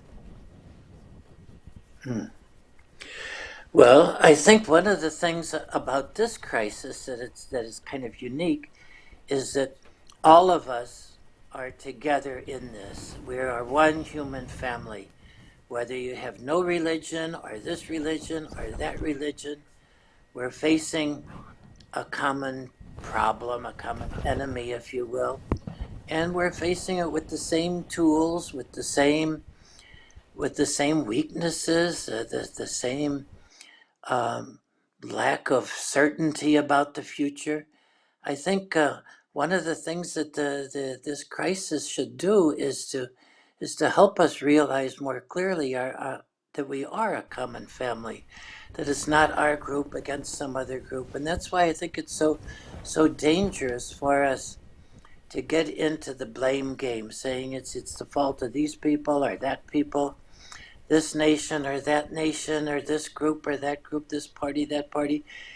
But we are all in this together. And if we don't work together, well, then we're going to fail together. I think that's one of the things we learn. Yeah, working for Embrace Relief, an international nonprofit, I always like to refer to the human race as a global family or our global brothers and sisters. We are all one human race, and we need to look out for each other. This virus does not discriminate, and the people who are affected by it, one way or another, everybody on this planet is experiencing, I wouldn't call them repercussions, but they're being impacted by this on some level. So we all need to, think outside of ourselves and help one another to be stronger together and come out of this better than ever. See, at one level, we don't have any choice. We have to face this. I mean, this is not a choice. Well, am I going to live in a world with coronavirus or not? But how we do it, we can live in a way that's selfish, self-centered. We can live in a way that is thinking of others, that is oriented to others, that is tolerant, that is welcoming. We do have these choices, and these are the important choices. And we all face these. Definitely. So, Reverend Thomas, it looks like Dr. Ron Messier will not be able to join us tonight. So I did have a group question that I was hoping you guys could answer together, but I would love if you could also just answer this question and kind of send us off with these good words. So I was going to ask you guys, what are some words of encouragement that you can offer to those suffering due to the pandemic? So it could be people who've gotten it, who've lost their jobs, these hidden victims who are ineligible for government aid, people who can't pay their rent or put food on the table for their family, and for our frontline workers. What are some of those words of encouragement that you could offer to them? Yeah, well, as a group of one, I think the most important thing for all of us that we've got to remember is that this, like everything else in life, has meaning. That it's not absurd. It's not some game with no direction or no point. It's not pointless. It has a meaning. Now, I find the meaning in my faith. But that doesn't mean that I say everybody has to find the meaning in the faith that I have. Right. Find it in what you believe in. You might be Muslim, you might be Jewish, you might be Christian, might be Baha'i, something else. But each of these faith worlds will give you a basis for the meaning, a way to find the meaning. Find a meaning even in something bleak like this, something difficult, something painful. If you've got this sickness, it's painful. You know, I think one of the things we forget is the loneliness of illness. How alone people feel when they are sick, when they're laying in a hospital bed, when they're on a respirator. To just be able to find meaning there, I think is the challenge for all of us. But it's possible. I think we all find it in different ways. But since it is not meaningless, we can come to an idea. I think through our faiths, we find a sense of promise. We find some strength that'll keep us going. That'll give us courage. It'll give us an ability to not be so self-absorbed, but to look out to others. All these things that we need at this difficult time in the world's history. Yes, I completely agree with that, Reverend Thomas. And finding meaning, that's so important, and finding things that just bring you comfort, I think, is what we all need, and we need to look out for one another. Yeah. Yeah, well, if Reverend, we can. Sorry, go ahead. No, I just wanted to say, if we can, if we have the resources available, let's use the telephones, let's use the vMix, let's use the Zoom, let's use the other things to get together, to call one another, to support each other, to encourage each other. And I think that all brings us outside of ourselves. These virtual visits that we can make with family and friends they're important at this time. And let's be grateful if we have that opportunity or that ability. Yes, I completely agree with that. Well, Reverend, thank you so much for joining us. We are very happy and honored to have you as one of our special guest speakers. Sorry that Dr. Ron Messier couldn't make it tonight, but thank you so much. We truly, genuinely appreciate it. You're welcome, and I send my greetings to everybody who's following this program, and everybody who has contributed to the Embrace relief. I see that now it's up to over $51,000. Yes, so very exciting. God will bless you. It is a blessing to be able to help others who need your help. Yes. Good Thank night, you everybody. again, Reverend Thomas. Have a great You're night. welcome. Good night. Bye-bye. And again, that was Reverend Thomas. Right now we're going to take another quick break for video messages and a short message from Kirsten, our board member. After that, we will have our last guest, Gary Busey, actor, comedian, and I look forward to getting the chance to speak with him. Thank you. Good evening. I think I speak on behalf of all of us at Embrace Relief and our viewers at home, and from all of our guests, in thanking all of our guests this evening for attending. It has truly been a remarkable evening in raising money to fight this battle against COVID-19. Again, my name is Kirsten Vanderhoff, and I am on the board of directors with Embrace Relief Foundation. And again, I want to thank you for joining us. As we continue with our event tonight, as it winds down, I'd just like to inform you on what Embrace Relief has done in cooperation with our partner organizations across the country one more time. I wanted to talk a little bit about what has been done over on the West Coast. Volunteers are sewing masks at home in Seattle. They've distributed over 300 masks already. Food is being distributed to homeless people every week at the Huntington Beach in Los Angeles, California. Masks and food distribution is ongoing in San Francisco, Seattle, Utah, Colorado, and other Western states. Istanbul Grill, California started serving 2 hospitals in March, giving them 10 meals every week. Fountain Valley Regional Hospital Memorial Care Orange Coast Medical Center has also received those meals, and volunteers have so far collected over $44,000 from the community to deliver towards the COVID-19 victims in their local communities. This is just what we've been doing before tonight, and with your donations, we'll be able to do that much more. Embrace Relief, together with all of our partner organizations that you see up on the screen now, we're all working together, we're stronger together, and we're fighting this together. In the words of American writer and author Mark Almond, be strong together, be yourself enough to stand apart, but be wise enough to stand together when the time comes. These words could not be truer, and the time is now.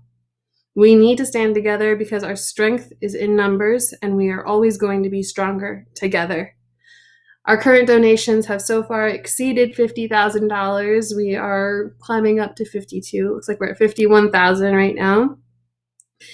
And I can't ask you enough, please donate now. Your donation can be made by texting the word today to 707070, heading to our website at www.embracerelief.org, connecting with us on Facebook and clicking the Donate Now button. And pledges can finally also be made via telephone by calling our headquarters in New Jersey at area code 201-528-3181.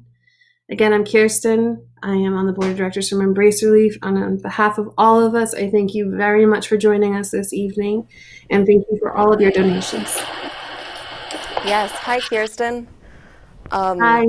Yeah, this is so exciting. We have reached almost 52,000, which is great. I'm so happy and so thankful to all of our viewers and everyone donating, our partners. And I also wanted to say thank you to you, Kirsten, for, helping us with this, asking for donations, requesting pledges, and beautifully and wonderfully explaining the videos. That last quote you just said was very beautiful and touching, so that was really nice. Thank you for sharing that. Thank you for hosting it tonight. This was a great event, and again, I just want to thank everybody who participated. We couldn't have done it without you. Yes, we're going on almost 3.5 hours, $52,000 donations. We're still going strong. We will have our last guest, but this is so wonderful seeing everyone, support and really enjoy this campaign and this fundraising event. It's so amazing. It is. Yes. Okay. Thank you, Kirsten. And now we will have one of our last guests, Gary Busey. Hi. Hello, how are you? Good. How are you? Just great. Beyond incredible. Right. Same. Well, my name is Dana Coppola. I work here at Embrace Relief. Thank you so much for joining us. Are you joining from California? Yeah, I'm joining you from my home. Very in nice. Southern California and Malibu. Very nice. Yeah, we're over here in Jersey, so burning that midnight oil. But I'm loving this. We're having such a great live stream event. And I kind of just wanted to meet with you. Thank you so much for joining and accepting our request to have you as a special guest. Do you have any thoughts or any stories that you would like to share with us right now? I do have a question, but I'll save that for later. So any thoughts on the corona? I have a quick question. I guess I can just ask you that now. So You want to ask me that now? yeah, I'm going to ask you a question if that's okay. Ask away. Okay, great. Thank you, Gary. I'm curious, from your acting career, actor, comedian, very great on set, has there ever been a role that prepared you for something you had to deal with or face in real life? Or vice versa, has something in your life prepared you for a role that you had to play? No, not at all.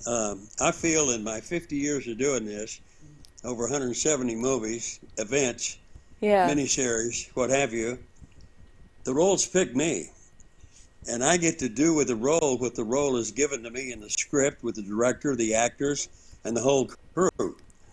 It's a place of freedom. And freedom is the strongest word you can have working for you. I'm going to take the letters that spell freedom and give you the true definition of the word freedom. F-R-E-E-D-O-M stands for facing real, exciting energy, developing out of miracles. And the miracle you are is the best freedom you'll ever have. So we're all miracles and we're all free. And that makes it safe to think and feel and do what you feel in your heart and your spirit right to do for others. Always consider other people's feelings first. And that way you're taking care of your health. That way they know they're taking care of you by the respect you give them with how they're feeling. Right. It's a great way to communicate. It's a great way to communicate. It's called giving love. Yeah. And it's what you did with freedom, that's something that you do often, right? Say that again, I can't hear you. The acronym you did with the word freedom, that's something that you do with words pretty often, right? Yeah, I have a book out, and it's called Buseyisms. And a Buseyism is when I take the letters to spell a word and create a definition for it. Like the word faith, F-A-I-T-H, that stands for fantastic adventures in trusting Him. I love that. Isn't that great?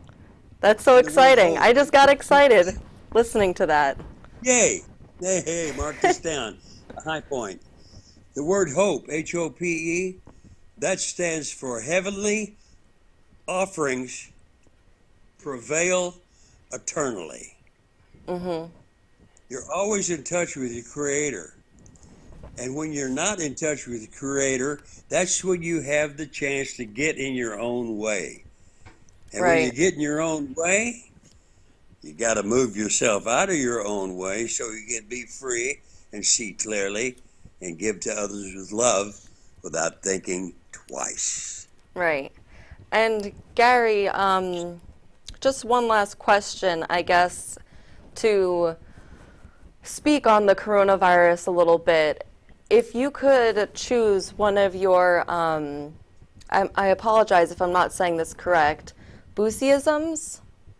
Yeah, Buseyisms. Buseyisms, perfect. So if you could choose one to kind of carry with you as your mantra through this coronavirus pandemic, which one do you think you would choose, or can you not choose I would carry the word faith.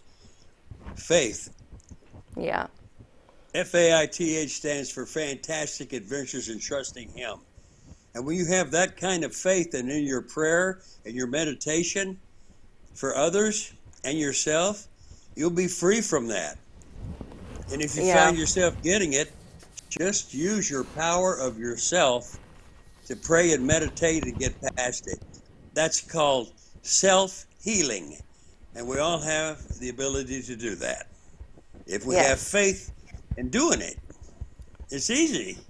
Yes, well, I like that. I'll take the faith one with me too. What? I said I like that. I'll use the faith one too. To Faith is good. yeah, remind myself through the darker times of the pandemic that, you know, there is a greater picture, higher power. So I thank you for that. Yeah, that's it. That's the secret to success, is let your higher power come in and guide you. Yes. You know Which the is way, so- you know the best way you can make God laugh? How? Tell him you made plans. That's And funny. leave it up to him. Leave it up to those angels and those spiritual guides. Yeah. Also yourself. You have to be faithful in that with yourself to move forward in the way of giving love, Yes. which is healing. Yes. Well, Gary, thank you so much for joining us. I'm glad we could get you on. Is there anything that you would like to leave with our audience before we say our goodbyes? Yeah, I have a show, you know when this airs?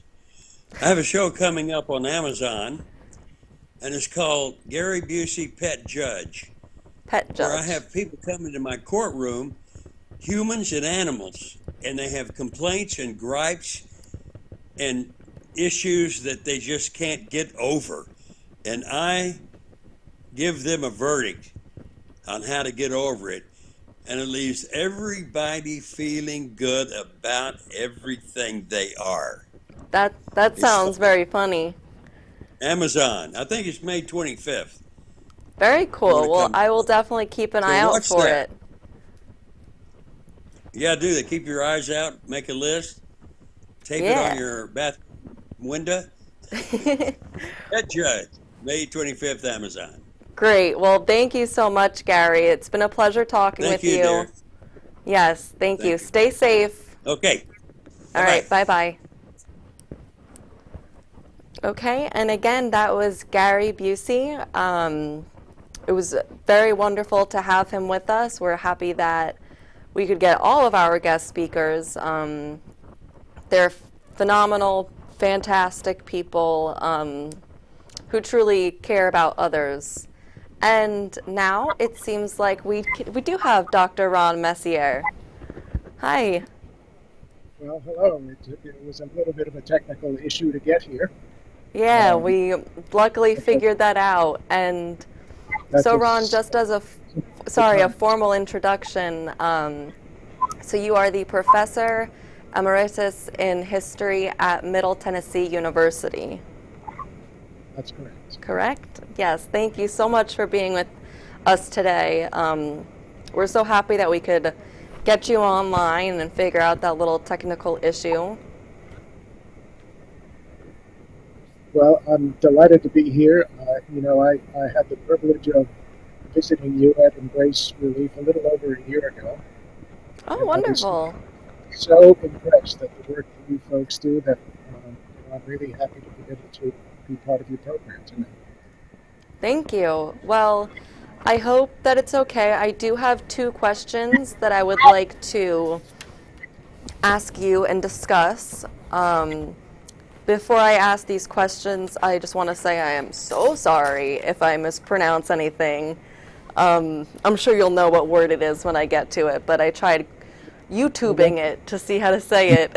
So, wish me luck. Dr. Messier, I'll ask you the first question now. So you directed the excavation of the ancient city of Sigilmas. Sigilmasa. Okay, I was kind of close. Sigilmasa. Okay, great. So the excavation of the ancient city of Sigilmasa in Morocco, and learned about the history of this region. Why do you believe it is important to research and learn about past cultures in such an in-depth manner? Well, Dana, I've been digging in the book for a very long time. I've asked that question so many times that I have a quick answer. Actually, we wrote about it in the book that we did about the work at Sergio Massa. And the conclusion, well, first of all, let me tell you the title, because the title is pregnant with meaning to answer this question. So the title of the book on the Sergio Massa work is The Last Civilized Place, Sergio Massa and its Saharan Destiny. In the conclusion of that book, we talk about a lot of things, but among the things we talk about is this journey taken by a man named Walter Harris, who was the correspondent for the London Times in the late 1800s and early 1900s. And Mr. Harris wrote a book about his experiences there, the Morocco that was. His book was translated into French. That's even more evocative than anything, actually, the Morocco that has disappeared. The point is that Morocco's cultural heritage resources, well, this is true in other places as well, but their cultural heritage resources are very much in danger of disappearing. And those of us who do this kind of work, in addition to the science that we get, we're convinced that one's cultural heritage resources are essential to our sense of identity. And we also believe that a strong sense of identity is crucial to engage in any kind of meaningful dialogue across cultural borders. So whatever we can do to preserve those cultural resources is going to enhance our possibilities of engaging in meaningful dialogue between Americans and Moroccans, for example, between Christians and Muslims. Anytime one negotiates cultural borders in dialogue, there are challenges involved. And Definitely. It requires a strong sense of identity on the part of both sides of that cultural border. Yeah, wow, that is amazing, and I completely agree with that. There's so much that we can learn from ancient civilizations, past civilizations, even things that happened a couple of years ago. We're constantly always evolving and learning. And I think history definitely plays a huge role in that, and that cultural identity. And let me add one other thing. This is work that I don't do by myself. It requires actually a large enough team of interdisciplinary and international workers, whom are Moroccan. Most of the team is Moroccan, in fact, and that itself opens opportunities for dialogue. And it's really exciting to see people working on growing cultural resources and taking ownership. Yeah, that's wonderful. And for my second question, again, I mispronounced something. I am so sorry. But Dr. Ron Messier, so you wrote a book titled The Almoravids and the Meanings of Jihad and Jesus, One Man, Two Faiths, a Dialogue Between Christians and Muslims. In what ways would a working dialogue between Christianity and Islam become even more important during a global crisis?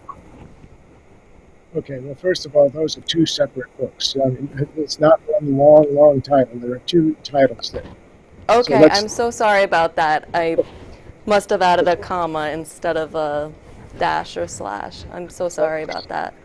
Well, that's okay. So let's separate them, and we'll talk about each one briefly in turn. So the first book, The Almoravids and the Meanings of Jihad.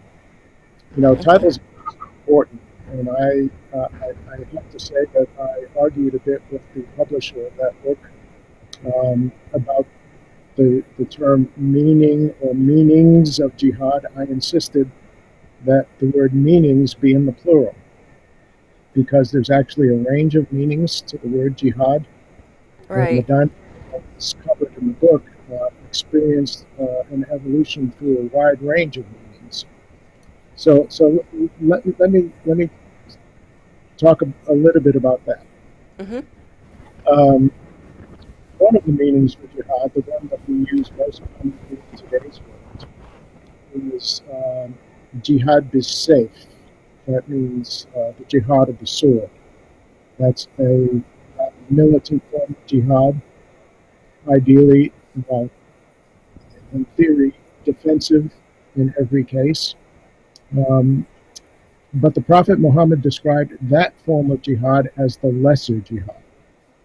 There are other forms of jihad that are much greater jihad is jihad bil qalb, jihad of the soul.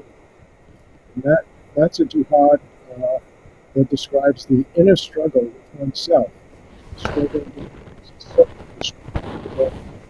righteousness, the struggle for truth, and justice. And that form of jihad is extremely useful in facing crises as we're facing today. The other book, after the comment here, one title, Jesus, One Man, Two Faiths, a dialogue between Christians and Muslims. Well, that book is so different than anything else I've ever done. And it was, frankly, my immediate response to the crisis of 9/11. So, as most of us were, that was a shock for those of us who remember it. Most people remember exactly where they were, what was happening at the time they first heard about it. It was a traumatic experience for all of us. Right. And I'm so, sorry, I think you cut out. What event are you speaking about? The crisis, well, I'm talking about two crises, actually. Maybe I should be clear about that. So we're in a crisis today. Right. The crisis that motivated me to write that book was the crisis of 9/11. Okay, that's what I thought. Today, Sorry, you just cut out. Okay. Even today, we hear comparisons, right, between what's going on today and in terms of casualties, in terms of trauma, in terms of response. We hear comparisons between the crisis today and the crisis of 2001. So in any case, in the immediate aftermath, I think it was within a week after 9/11, I was convinced. Well, first of all, I started asking myself, what could I do to deal with this crisis, even within myself, my own personal jihad? What could I do? And I was convinced that what was really the channels of dialogue between us, whoever us is, or whoever we are, and the Muslim world. I'm not a theologian by any means, but I am a committed Christian. And as radical as it might sound, I asked myself, would dialogue focusing on the person of Jesus be even possible? Let me tell you that what I learned in the dialogues that I held in researching this book, and the reading that I did in researching this book, that yes, indeed, it is possible. Just a couple of examples. I could point to, for example, to a conversation that I had with a young woman from Pakistan. She was a student in my Introduction to Islam class at Vanderbilt University. So I was teaching at Vanderbilt at that time. And she, in her final exam, first of all, she prefaced it by saying that she just described herself as a pious Muslim. And of course, on Introduction to Islam, right, already that would raise questions. Why would she do that? Well, oddly enough, Vanderbilt recruited heavily in the Middle East and in the Muslim world, and every student had to take one course in humanities. So almost every semester half of my class, Introduction to Islam, were made up of Muslim students. And Padwana was there among them. In her final exam, she wrote, after identifying herself as a pious Muslim, she said, I raise that the role of Jesus in Islam is underestimated.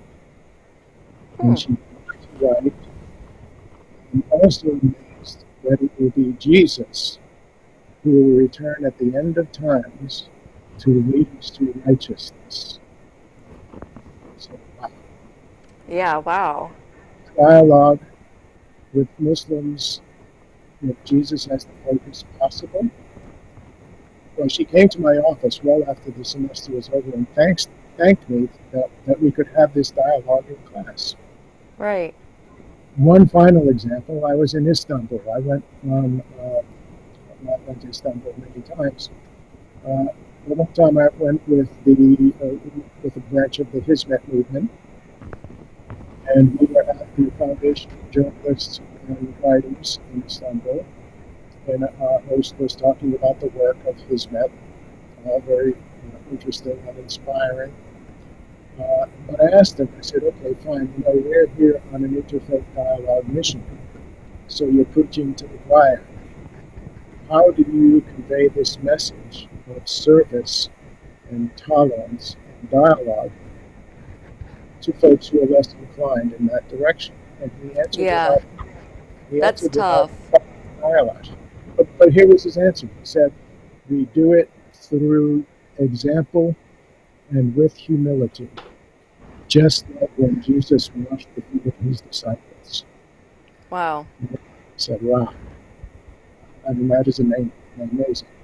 So yeah, dialogue is possible. As challenging as it might be, it is possible. I definitely agree with that. And,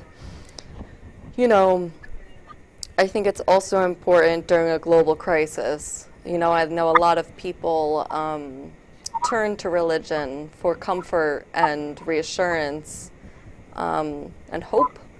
So I think two of the biggest religions in the world definitely having open dialogue, specifically during the global crisis, and hopefully in the future as well, because I think that it's something that could be very beneficial. Yeah. Well, let me make one, I guess, final comment based on the first book before the comma.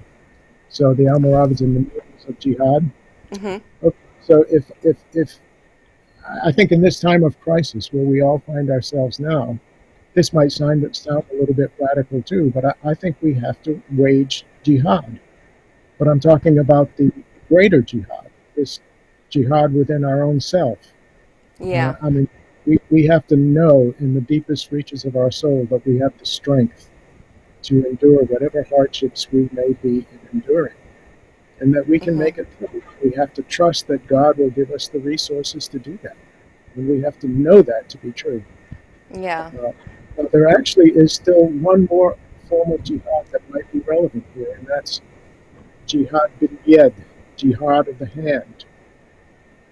Of the hand? Of the hand, exactly. What that requires us to do is those of us who have the physical resources available to us, we should use those resources in the service of others. Exactly. Calling the number at the bottom of your screen and donating some of our resources to those ends, that is jihad of the hands. And we might consider doing that as well.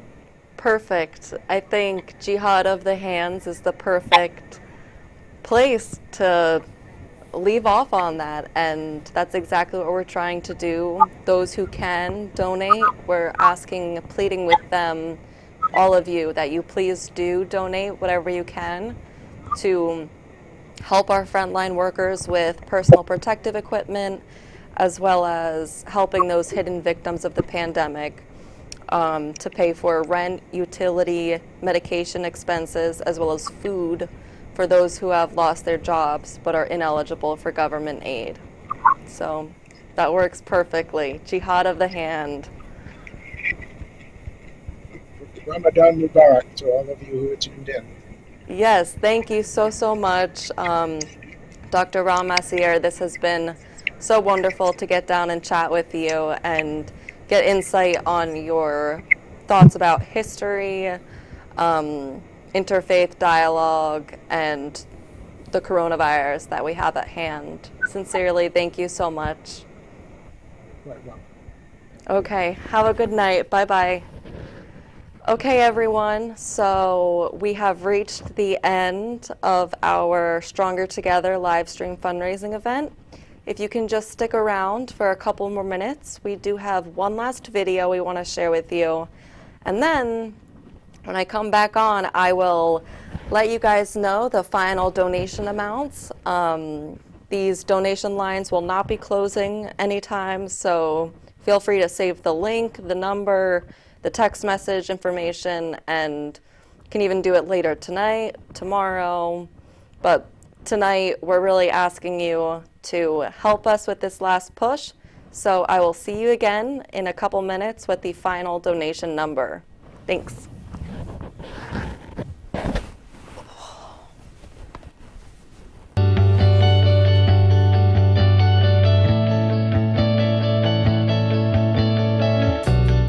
Okay, we want to say thank you to the Embrace Relief, Turkish Cultural Center of Brooklyn, and Assemblyman Stephen Simborowicz.